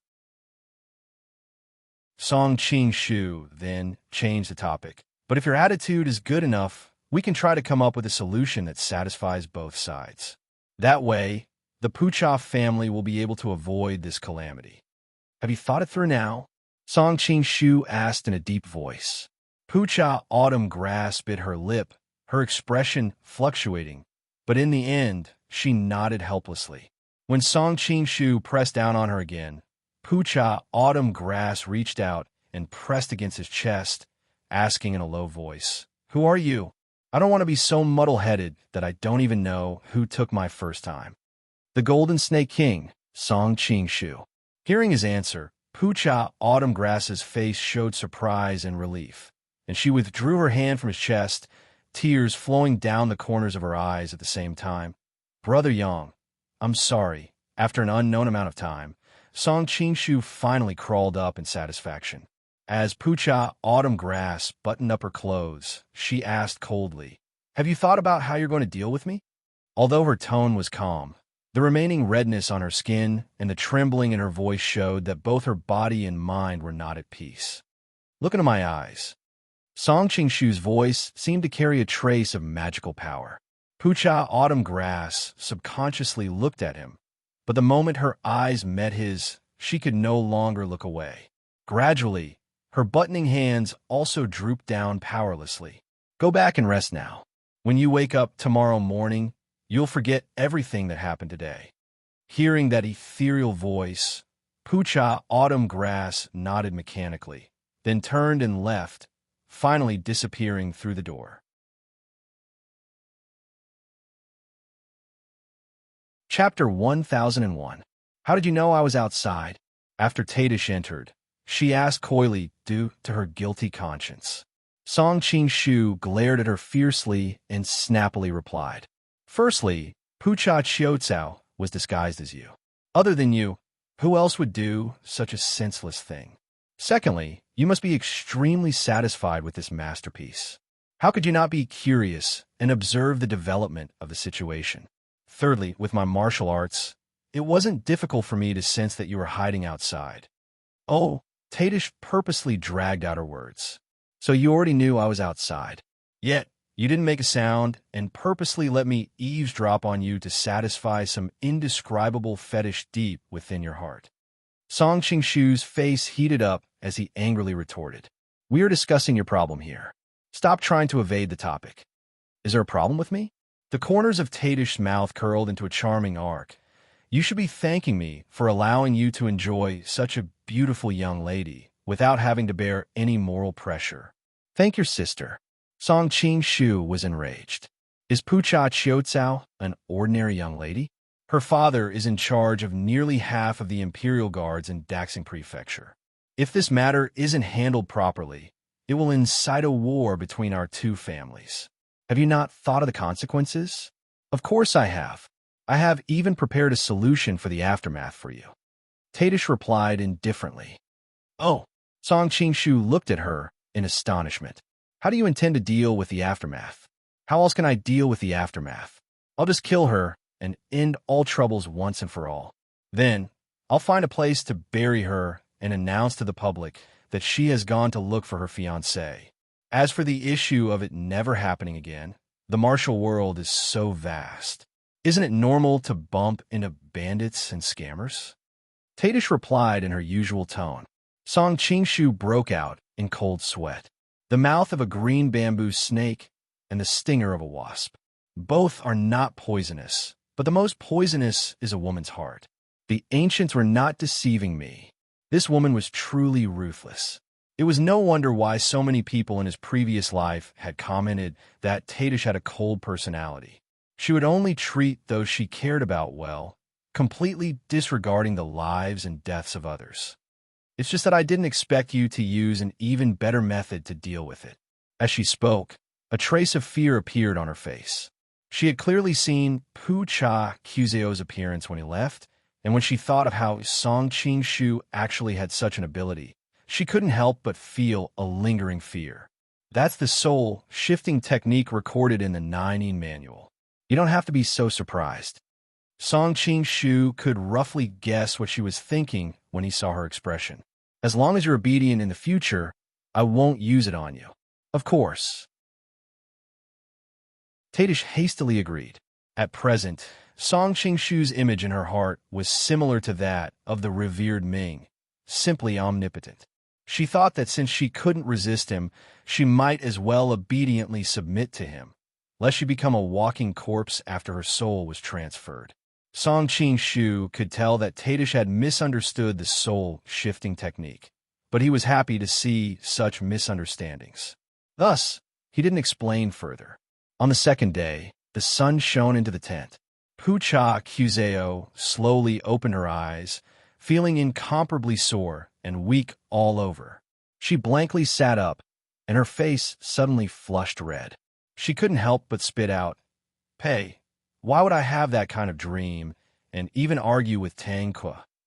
Even though Song Qing-shu had hypnotized her, there were still some fragmented fragments left in her subconscious. Of course, these fragments were too fragmented, and she merely treated it as an extremely erotic dream. Suddenly, she felt a strange sensation on her body and hurriedly lifted the blanket to take a look.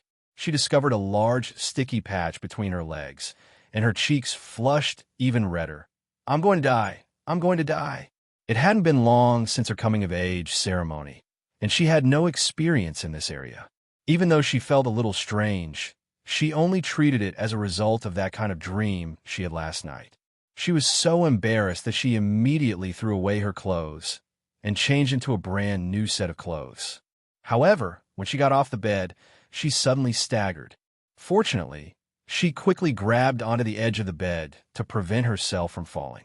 A strange expression appeared on her face. "It's just a dream, but it also hurts."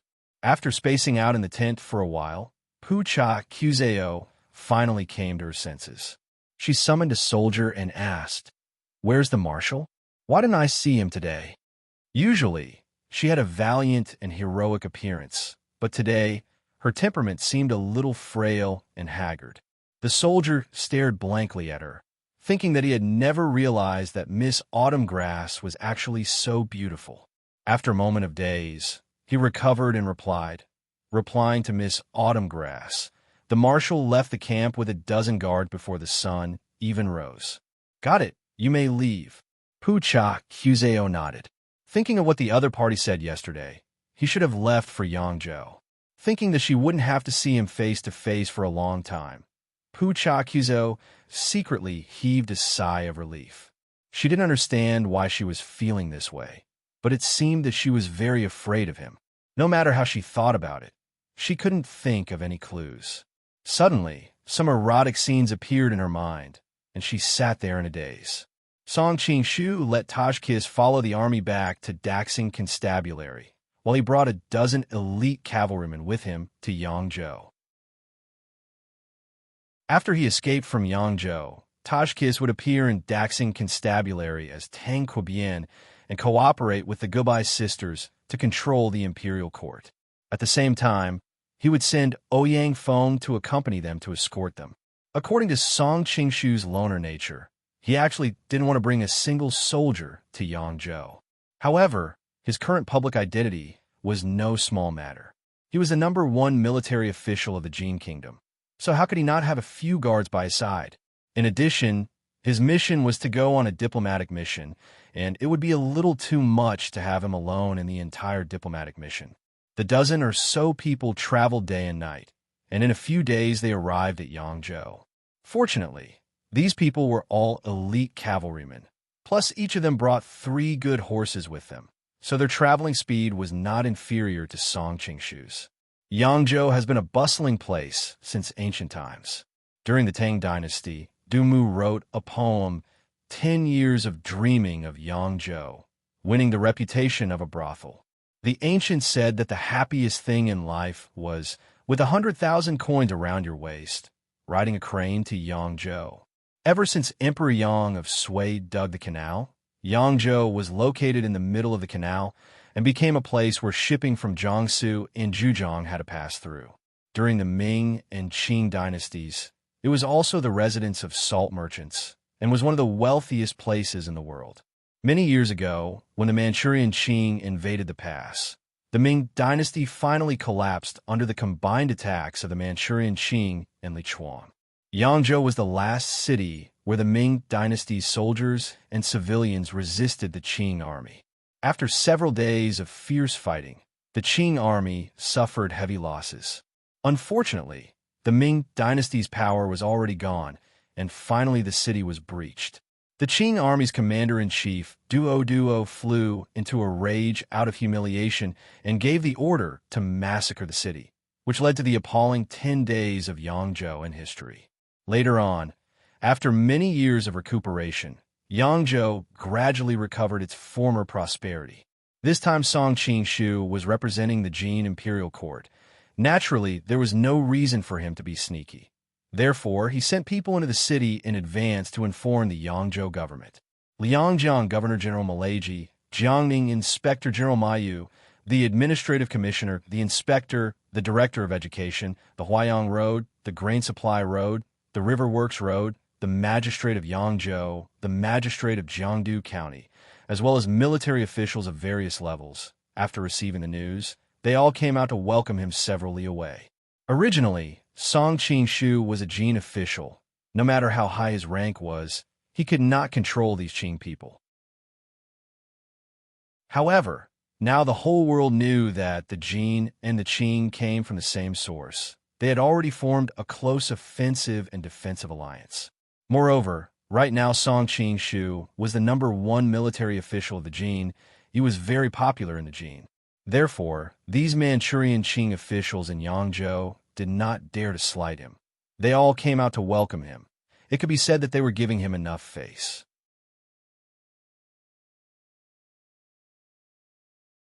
Chapter 1002.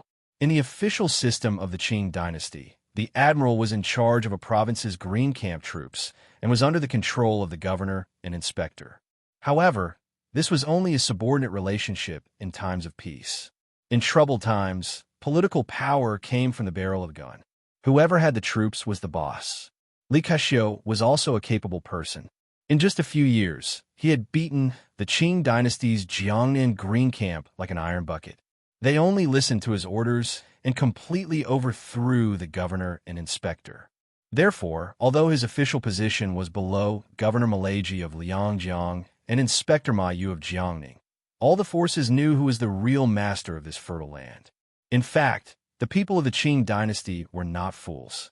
It was impossible for them to let Li Keqiu, a Han, dominate so easily. Originally, in Jianghuai, in addition to Li Keqiu's Han Green Camp, there was another army, the 8 Banners, stationed in Jianghuai. They were all formed by the disciples of the 8 Banners and were responsible for field battles and monitoring the Jiangnan Green Camp. In the past, the soldiers of the 8 Banners were indeed brave and good at fighting. In the field battles, the most elite Guanning cavalry of the Ming dynasty could only rely on the defense of the city wall to fight to a draw. Unfortunately, after entering the pass, the disciples of the 8 Banners also fell very quickly. Not to mention the strong army of the past, these disciples of the 8 Banners might not even know horsemanship and archery. And Yangzhou was famous for spending money. There were many brothels and brothels. After all these years of pleasure, the speed of the 8 Banners' degeneration was even more astonishing. How could they still have any combat strength? Therefore, in the eyes of discerning people, Li Keqiu had become the actual ruler of Jianghuai.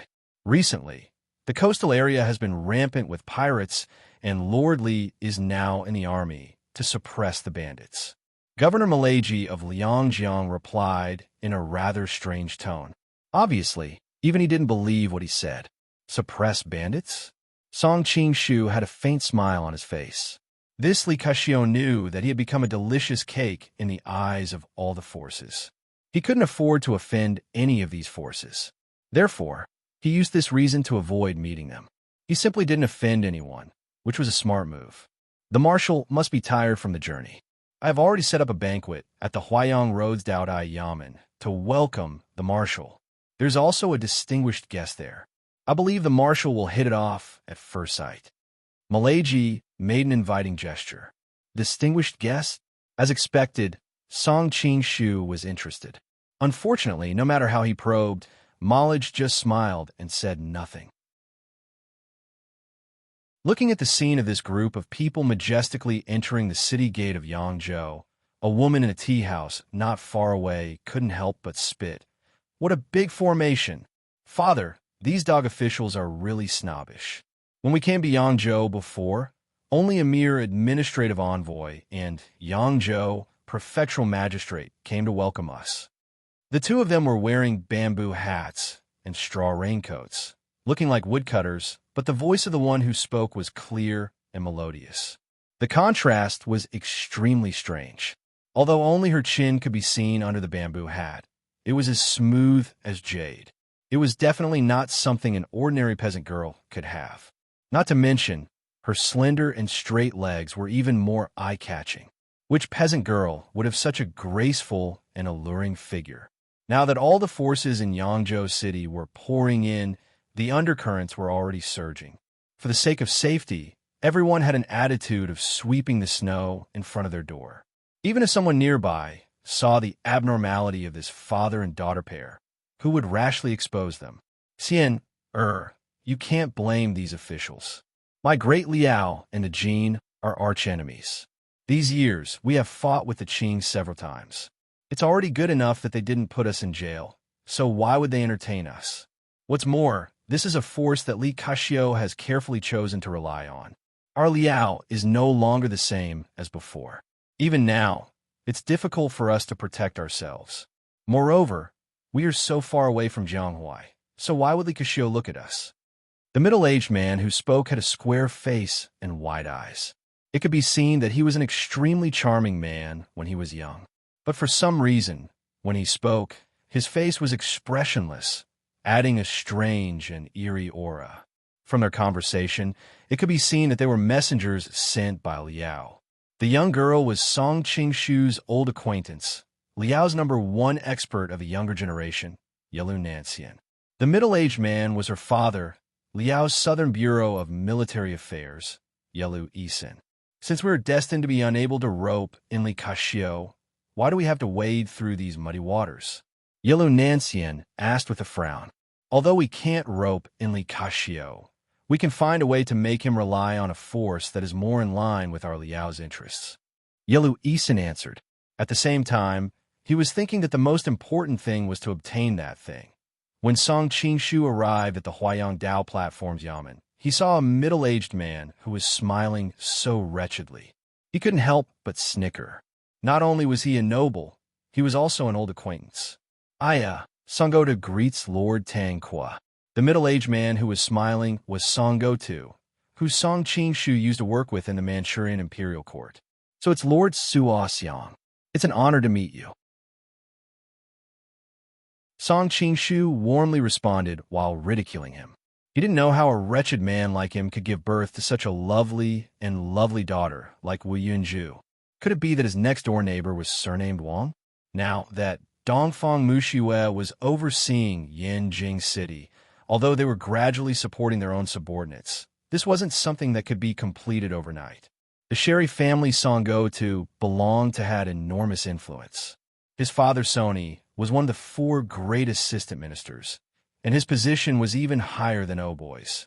In addition, Songgo Tu also contributed greatly in the process of getting rid of Oboi. Therefore, Kangxi vigorously promoted him, and the speed of his promotion these past few years was like sitting on a rocket. After Song Qing-shu and Dongfang Muxue oversaw the Forbidden City, they still put Song Gotu and the others in an important position. Firstly, it was to appease their family, and secondly, they really did have the ability. The entire country still needed to rely on them in many areas. As they grew older, Sony and the other old ministers retired behind the scenes.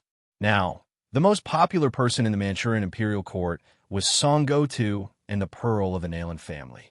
They were privately addressed as Prime Minister Suo and Prime Minister Ming. Being addressed by the officials in Yin Jing City was one thing, but now the number one person in the Jin imperial court was also addressing him like this. Song Gotu felt as if he had eaten a ginseng fruit. All the pores on his body felt comfortable, and his eyes narrowed into slits from smiling. Marshal is too polite. Please come in, please come in. Please come in, Prime Minister saw. While Song Qing-shu was entertaining the guests, his mind was racing like lightning. His trip this time was obviously to rope in Li Kashio, but the governor of Liangjiang had arranged for me to be with Song Gotu. After all, the Jin Kingdom and the Qing Kingdom were brothers. It wouldn't be good for him to poach someone under Song Gotu's nose, would it? With Song Gotu together, the Jin Kingdom's emissary's trip to Yangzhou was destined to be fruitless. Of course, Song Qing-shu didn't come here to help the Jin Kingdom recruit Li Kashio. Now that he had this layer of cover, it would be easier to explain if he returned to Daxing Prefecture without any results. Therefore, not only did Song Qing-shu not mind Malaj's action, it was also exactly what he wanted. P.S.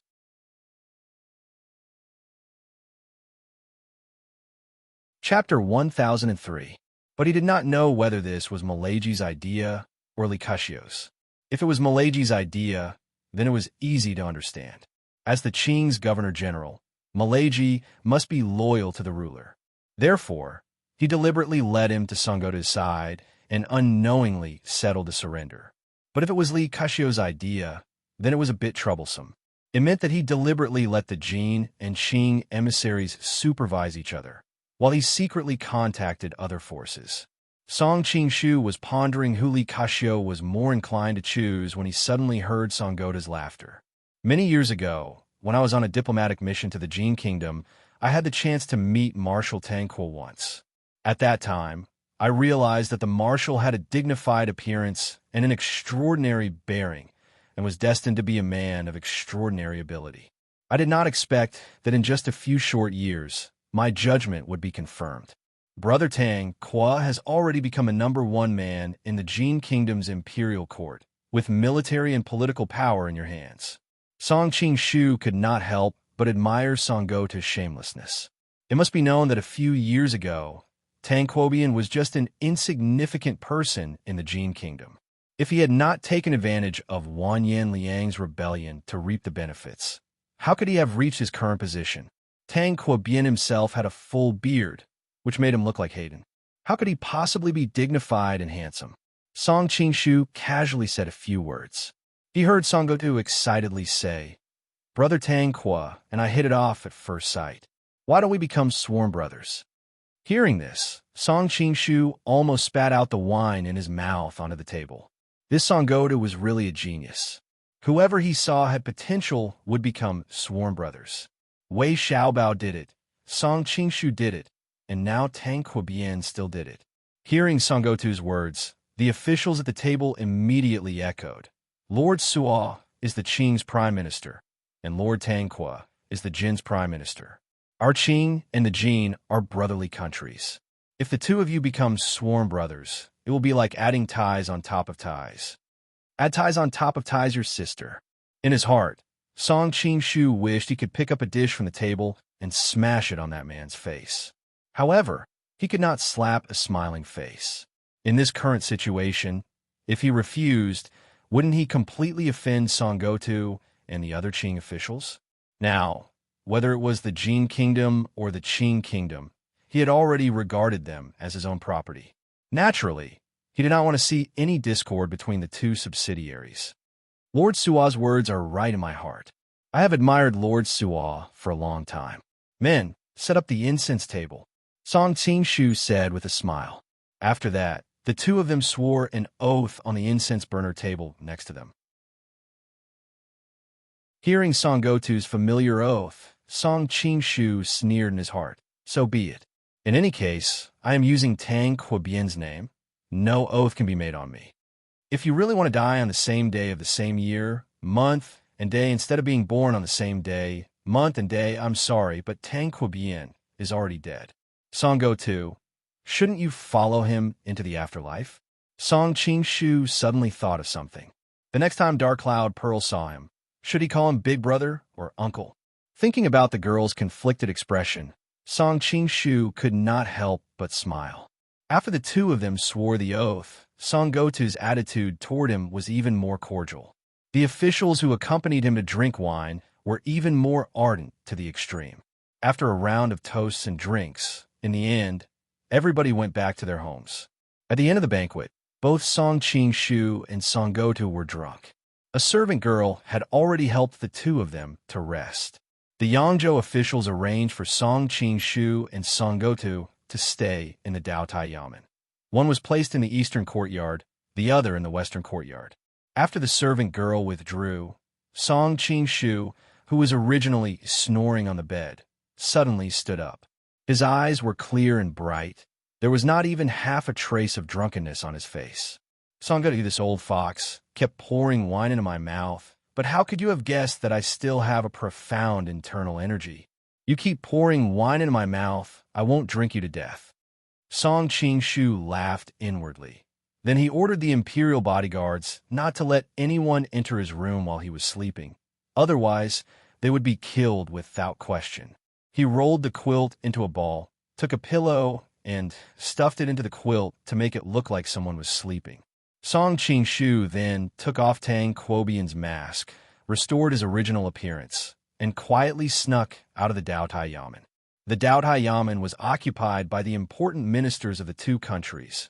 Naturally, the security was first class. However, with Song Qingshu's current Qinggong, as long as he was a bit more careful, how could he be discovered by the imperial bodyguards? After leaving the Daotai Yamen, Song Qingshu went straight in the direction of Li Kaxiu's admiral mansion. Previously, he had secretly ordered his subordinates to find out the location of the admiral mansion. After entering Yangzhou, Song Qingshu was stunned to find that Li Kaxiu's attitude was ambiguous and difficult to understand. He did not know what Li Kaxiu's real thoughts were. Now that he was placed in the Daotai Yamen and could not do anything, it was better to secretly investigate the admiral mansion. It would be best if he could see Li Kaxiu, but even if he could not see him, it would be good to talk to Li Yuanji, and he could always beat around the bush. In his mind, Li Yuanji's mischievous look appeared, and Song Qingshu could not help but smile knowingly. He recalled all the things that happened in the Forbidden City and later in Shengjing City. The two could be said to have gone through thick and thin together, and they had a friendship of life and death. He did not know what the little girl had become after not seeing each other for so long. And Luo Bing, he did not know whether she would be happy or afraid to see him again. Soon, Song Qingshu came to the vicinity of the Admiral Mansion, found a remote place, and flipped over it with the tip of his foot. It had been a few years since he came to this world, and he even knew the layout of the imperial palaces of various countries, let alone these ordinary mansions. After stopping for a moment, he could roughly determine which courtyard Li Kaxiu, the head of the family, lived in, and where Li Yuanji, the young lady, should live. He first went to Li Kaxiu's room to investigate, and, as expected, Li Kaxiu was not there. He then searched in his room and did not find any valuable documents or letters. Song Qingshu could only helplessly go to the courtyard where the family members lived. However, after going one round, Song Qingshu was shocked to find that he did not even see a shadow of Li Yuanji. Not to mention Li Yuanji, he did not see a single concubine of Li Kaxiu. There were only some servant girls and old nannies living in the inner courtyard. Right now, the situation in Yangzhou is treacherous. It seems that Li Kaxiu is worried that people with ulterior motives will attack his family, so he simply moved his entire family to the military camp. Song Qingshu pondered for a moment and roughly guessed Li Kaxiu's thoughts. Song Qing-shu could only return to the mansion. First, he did not know the location of the Jiangnan Green Camp, and second, the guards of the military camp could not be compared to these mansions.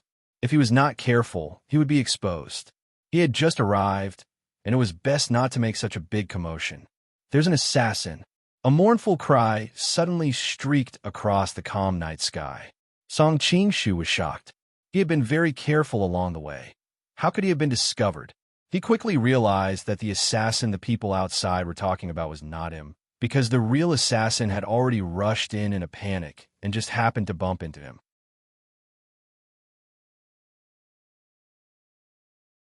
Chapter 1004. You couldn't blame Song Qing-shu for his bad taste. Compared to a sweaty and smelly male assassin, a female assassin would always make people feel relaxed and happy. Originally, with his martial arts, he wouldn't have been pushed into someone's embrace like this. However, in that instant, he had clearly seen the other party's curvaceous figure, so he purposely let his guard down and let her directly fall into his embrace.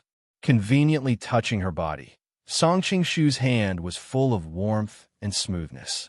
It was as if he had returned to the time when he was young and inexperienced. He was very clear that this kind of behavior was a bit too tasteless, but who asked him to like it? "Miss, are you okay?" Song Qing-shu took the opportunity to help the woman up. He knew that enough was enough. His previous behavior could be said to be unintentional, but if it continued, the girl was not stupid. Seeing Song Qing-shu's appearance, the female assassin's body trembled. She subconsciously took a few steps back until her back hit the door. Her face was covered with a black cloth, and her exposed eyes seemed to be extremely frightened. This made Song Qing-shu very depressed. "I don't look that scary. Over there." The sound of the woman hitting the door had alerted the guards of the Admiral's mansion. Seeing countless guards carrying torches rushing over from afar, Song Qing-shu slightly frowned. "Follow me." After saying that, he did not wait for the other party to respond. He grabbed her shoulder, and with a few leaps, they disappeared into the night. The guards were left to search everywhere like headless flies. "Why did you break into the Admiral's mansion at night?" In a remote place, Song Qing-shu let go of the woman. The woman's eyes showed a trace of a complicated look. Then, she directly knelt in front of him and saluted. This subordinate greets the First Leader. First Leader? Song Qing-shu was shocked. He had many identities, but only the people in Shandong's Golden Snake Camp would call him this. "Raise your head." Song Qing-shu lifted her chin and removed the black veil on her face, revealing a delicate and pitiful face. "Wanna?" Song Qing-shu was pleasantly surprised. The woman in front of him was Golden Dragon Gang's Jiao. Get up, get up." As he spoke, he reached out his hand to help her. Jiao Wanner instinctively took a step back and said, "Boss, please behave yourself. Wanner is a married woman." Okay. I won't touch you." Song Qing-shu looked at the delicate and charming young woman in front of him, and he couldn't help but recall the scene when he accidentally entered the bridal chamber with her in Golden Snake Camp, and he couldn't help but feel warm in his heart. Not far away, there was the noise of the guards.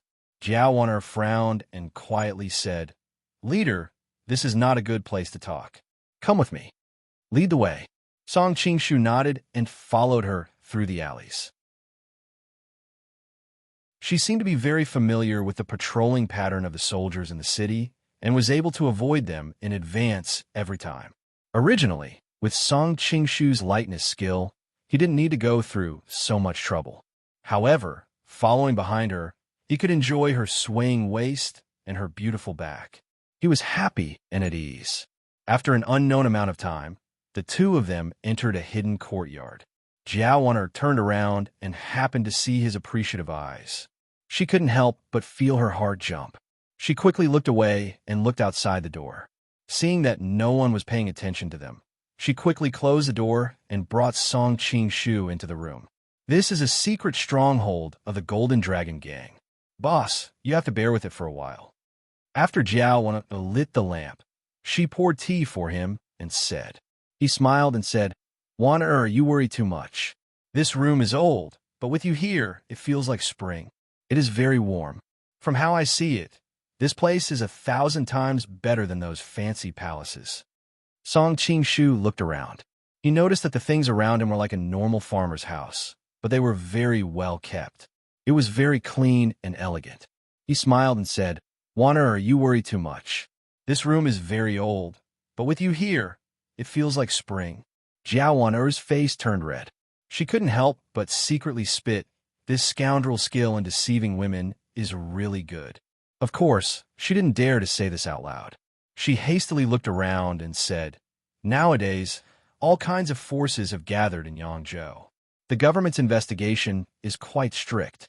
Therefore, we can only act in secret. We don't dare to use the Golden Dragon Gang's name as openly as before." Seeing that she didn't continue to talk about business, the frivolous look on Song Qingshu's face gradually disappeared. He became solemn and said, "You have worked hard during this time."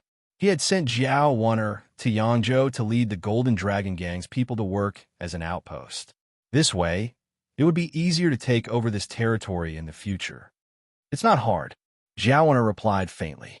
She thought, "I have done all of this for the sake of escaping from your clutches one day. I don't know whether or not your promise was a lie. By the way, where is Ajio now?" Song Qingshu remembered that he had deliberately sent Ajio to Yangzhou to win over Li Kashio. There hadn't been any news for a long time. Perhaps there hadn't been any progress. The ninth princess came here to discuss with Li Kashio in private several times. However, Li Kashio always looked around and talked about other things. The ninth princess quickly determined that Li Kashio had no intention of relying on us. She said that if we want to subdue Li Kashio, we can only wait for the great master to personally make a move. Moreover, there are many matters at the Golden Snake Camp. So, the ninth princess went back to Shandong first. At the same time, she left me here to wait for the great master, Jiao Wanner replied. Song Qingshu couldn't help but sigh incomparably when he thought that he and Ajio had just missed each other. These days, he had been away from them more than he had been together. He had been living a carefree and happy life. However, they had been painstakingly busy with all kinds of things. He really felt sorry for them. "I don't know why the great master came to the admiral's mansion tonight." Jiao wasn't used to staying in the room with the two of them. That kind of atmosphere was always somewhat ambiguous. It was inevitable that she would recall some bad memories. "I came here to recruit Li Kashio. I want to talk to him first. After all, I once saved his life. I don't think he would refuse to see me. It is a shame that after I came to Yangzhou, I heard he was hiding in a military camp. I want to investigate and see if that is true," Song Qingshu replied. Jiao Wanner looked as if she suddenly understood. "According to the reports of our brothers in the Green Camp, Li Kashio is in the military camp. Not only him, but his concubines and daughters are also in the military camp. No wonder the admiral's mansion is empty." Song Qingshu nodded. He suddenly remembered something and strangely said, "Huh? Then why did you go to the admiral's mansion?" Jiao Wanner explained, "Li Kashio is in the military camp. Our brothers' positions are too low. We can't find any useful information. So, I want to go to the admiral's mansion to see if I can find any clues. There is no need to go there. I have already searched the admiral's mansion, but I haven't found any useful information." Song Qingshu was silent for a moment. He then asked, "Wanner, do you know where the envoys sent by all the factions are?"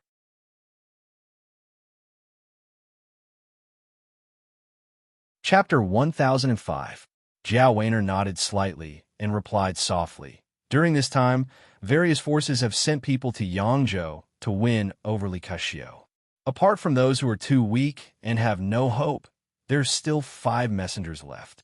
There are the Qing, the Jin, the Mongolian, the Liao, and the Southern Song. Li Kashio is still nominally an official of the Qing court. The Qing court knows that he has other ideas, so they sent Song Gotu to meet him. I heard that after Li Kashio talked to him several times, he hid in the Green Camp in the name of rampant water bandits and left Song Gotu at the Daotai Yamen. At the same time, he sent officials at all levels of Jiangxia to visit him, so that Song Gotu couldn't do anything even though he knew that he was playing tricks. The Jin messenger entered the city today. I think he is called Tang Quobian. I heard that he has a high position in the Jin and is the most powerful official there. but he doesn't have many guards with him. These Tartars are all well-developed, but simple-minded. They don't even know that a gentleman doesn't stand under a collapsing wall. With so few guards, he's not afraid of being assassinated. First Master, why is your complexion so ugly? Song Qingshu was depressed. He thought to himself, I'm the one you scolded for having all brawn and no brains. However, it was not convenient for him to explain it to Jiao Weiner, so he just casually replied to her. Jiao Weiner continued. The Jin messenger was also arranged at the Daodai Yamen. This time, the Qing and the Jin have gathered together. One wants to appease Li Keqiu, and the other wants to instigate Li Keqiu. I don't know if they will fight. She was a citizen of the former Ming dynasty, so she didn't have a good impression of the Jin and the Qing. Ahem. Seeing that Jiao Weiner was getting more and more excited, Song Qingshu hurriedly interrupted. Okay. I know the situation of the Jin and the Qing. What about the others? Jiao Weiner looked at him in confusion, thinking that the Jin and the Qing were the biggest enemies of the Golden Snake Battalion. But she didn't know that the Jin and the Qing were now her own property. It was not convenient for her to go against Song Qingshu's wishes. Although she was puzzled, she continued, the Mongols, the Jin and the Qing, are enemies. Of course, their messengers did not dare to enter the city as openly as the Jin and Qing messengers did. Instead, they entered in disguise. Li Keqiu secretly arranged for them to stay in the mansion of a salt merchant with the surname He. The salt merchant named he is a famous rich man in Yangzhou City. His mansion is magnificent. Li Keqiu arranged for them to stay there. It shows how much he cares about them. Song Qingshu hurriedly asked, Do you know who the Mongolian envoy is? Jiao Weiner shook her head and said, The Mongolians are very mysterious, and they hide their identities. If it wasn't for the information we got, we wouldn't even know they were in the city. I don't think there are many people in Yangzhou City who know where they are. In addition, after they moved into the He residence, the experts under them secretly surrounded the entire residence like an iron bucket. Not even a fly could fly in. I didn't want to sacrifice my brother's lives, so I gave up on going in to investigate. Well done. We have to avoid unnecessary sacrifices. Leave the Mongolians' side to me when the time comes. Song Qingshu thought of Zhao Min's beautiful face. Would she be the Mongolian envoy this time? Song Qingshu quickly shook his head. Last time, when Zhao Min left Daxing Prefecture, she clearly said that she was going to investigate Murong Jingyue's whereabouts. Why would she come to Yangzhou as an envoy? Liao's envoy didn't receive such good treatment. Li Keqiu didn't arrange for them to stay, so they had to book the Yulai Inn in the south of the city. Jiao Weiner couldn't help but feel happy. After all, these people had come to fight with the Golden Snake Camp for Li Keqiu. Liao is like a sun in the west, so it's expected that Li Keqiu would give them the cold shoulder. Song Qingshu smiled and said, What about the Southern Song? Li Keqiu seems to care about the Southern Song envoy, Jiao Weiner replied. She arranged for them to stay in the famous Chanji Temple in Yangzhou. The peony flowers there are very famous, and the environment is quiet. It can be called a scenic spot in Yangzhou. It seems that Li Keqiu is indeed leaning toward the Mongolians and the Southern Song. Song Qingshu thought about it. Now that the Qing kingdom was in trouble both internally and externally, and the rise of the Golden Snake Camp had cut off the territory of the Qing kingdom, the Jiangxia area was destined to change hands. The best choice for Li Keqiu was the neighboring Southern Song and the most powerful Mongolia. Who is the envoy from the Southern Song? Song Qingshu asked. I happen to know that. Jiao Weiner pursed her lips and smiled. The envoy from the Southern Song is the Privy Council's Lu Yu. Lu Guaning, the master of Cloud Manor, and his wife, Cheng Yaojia, accompanied him. Lu Yu? Song Qingshu's expression suddenly became very interesting. It should be known that he was a big name in the Chinese textbooks in his previous life, especially the fans who had been abused by the Chinese national football team thousands of times. They often laughed at themselves that after the Chinese men's football team won the championship, their descendants must burn Ja's paper to tell them about it. It was similar to Lu Yu's saying, when the emperor's army set the Central Plains in the north, the family's sacrifices will not forget to tell their father.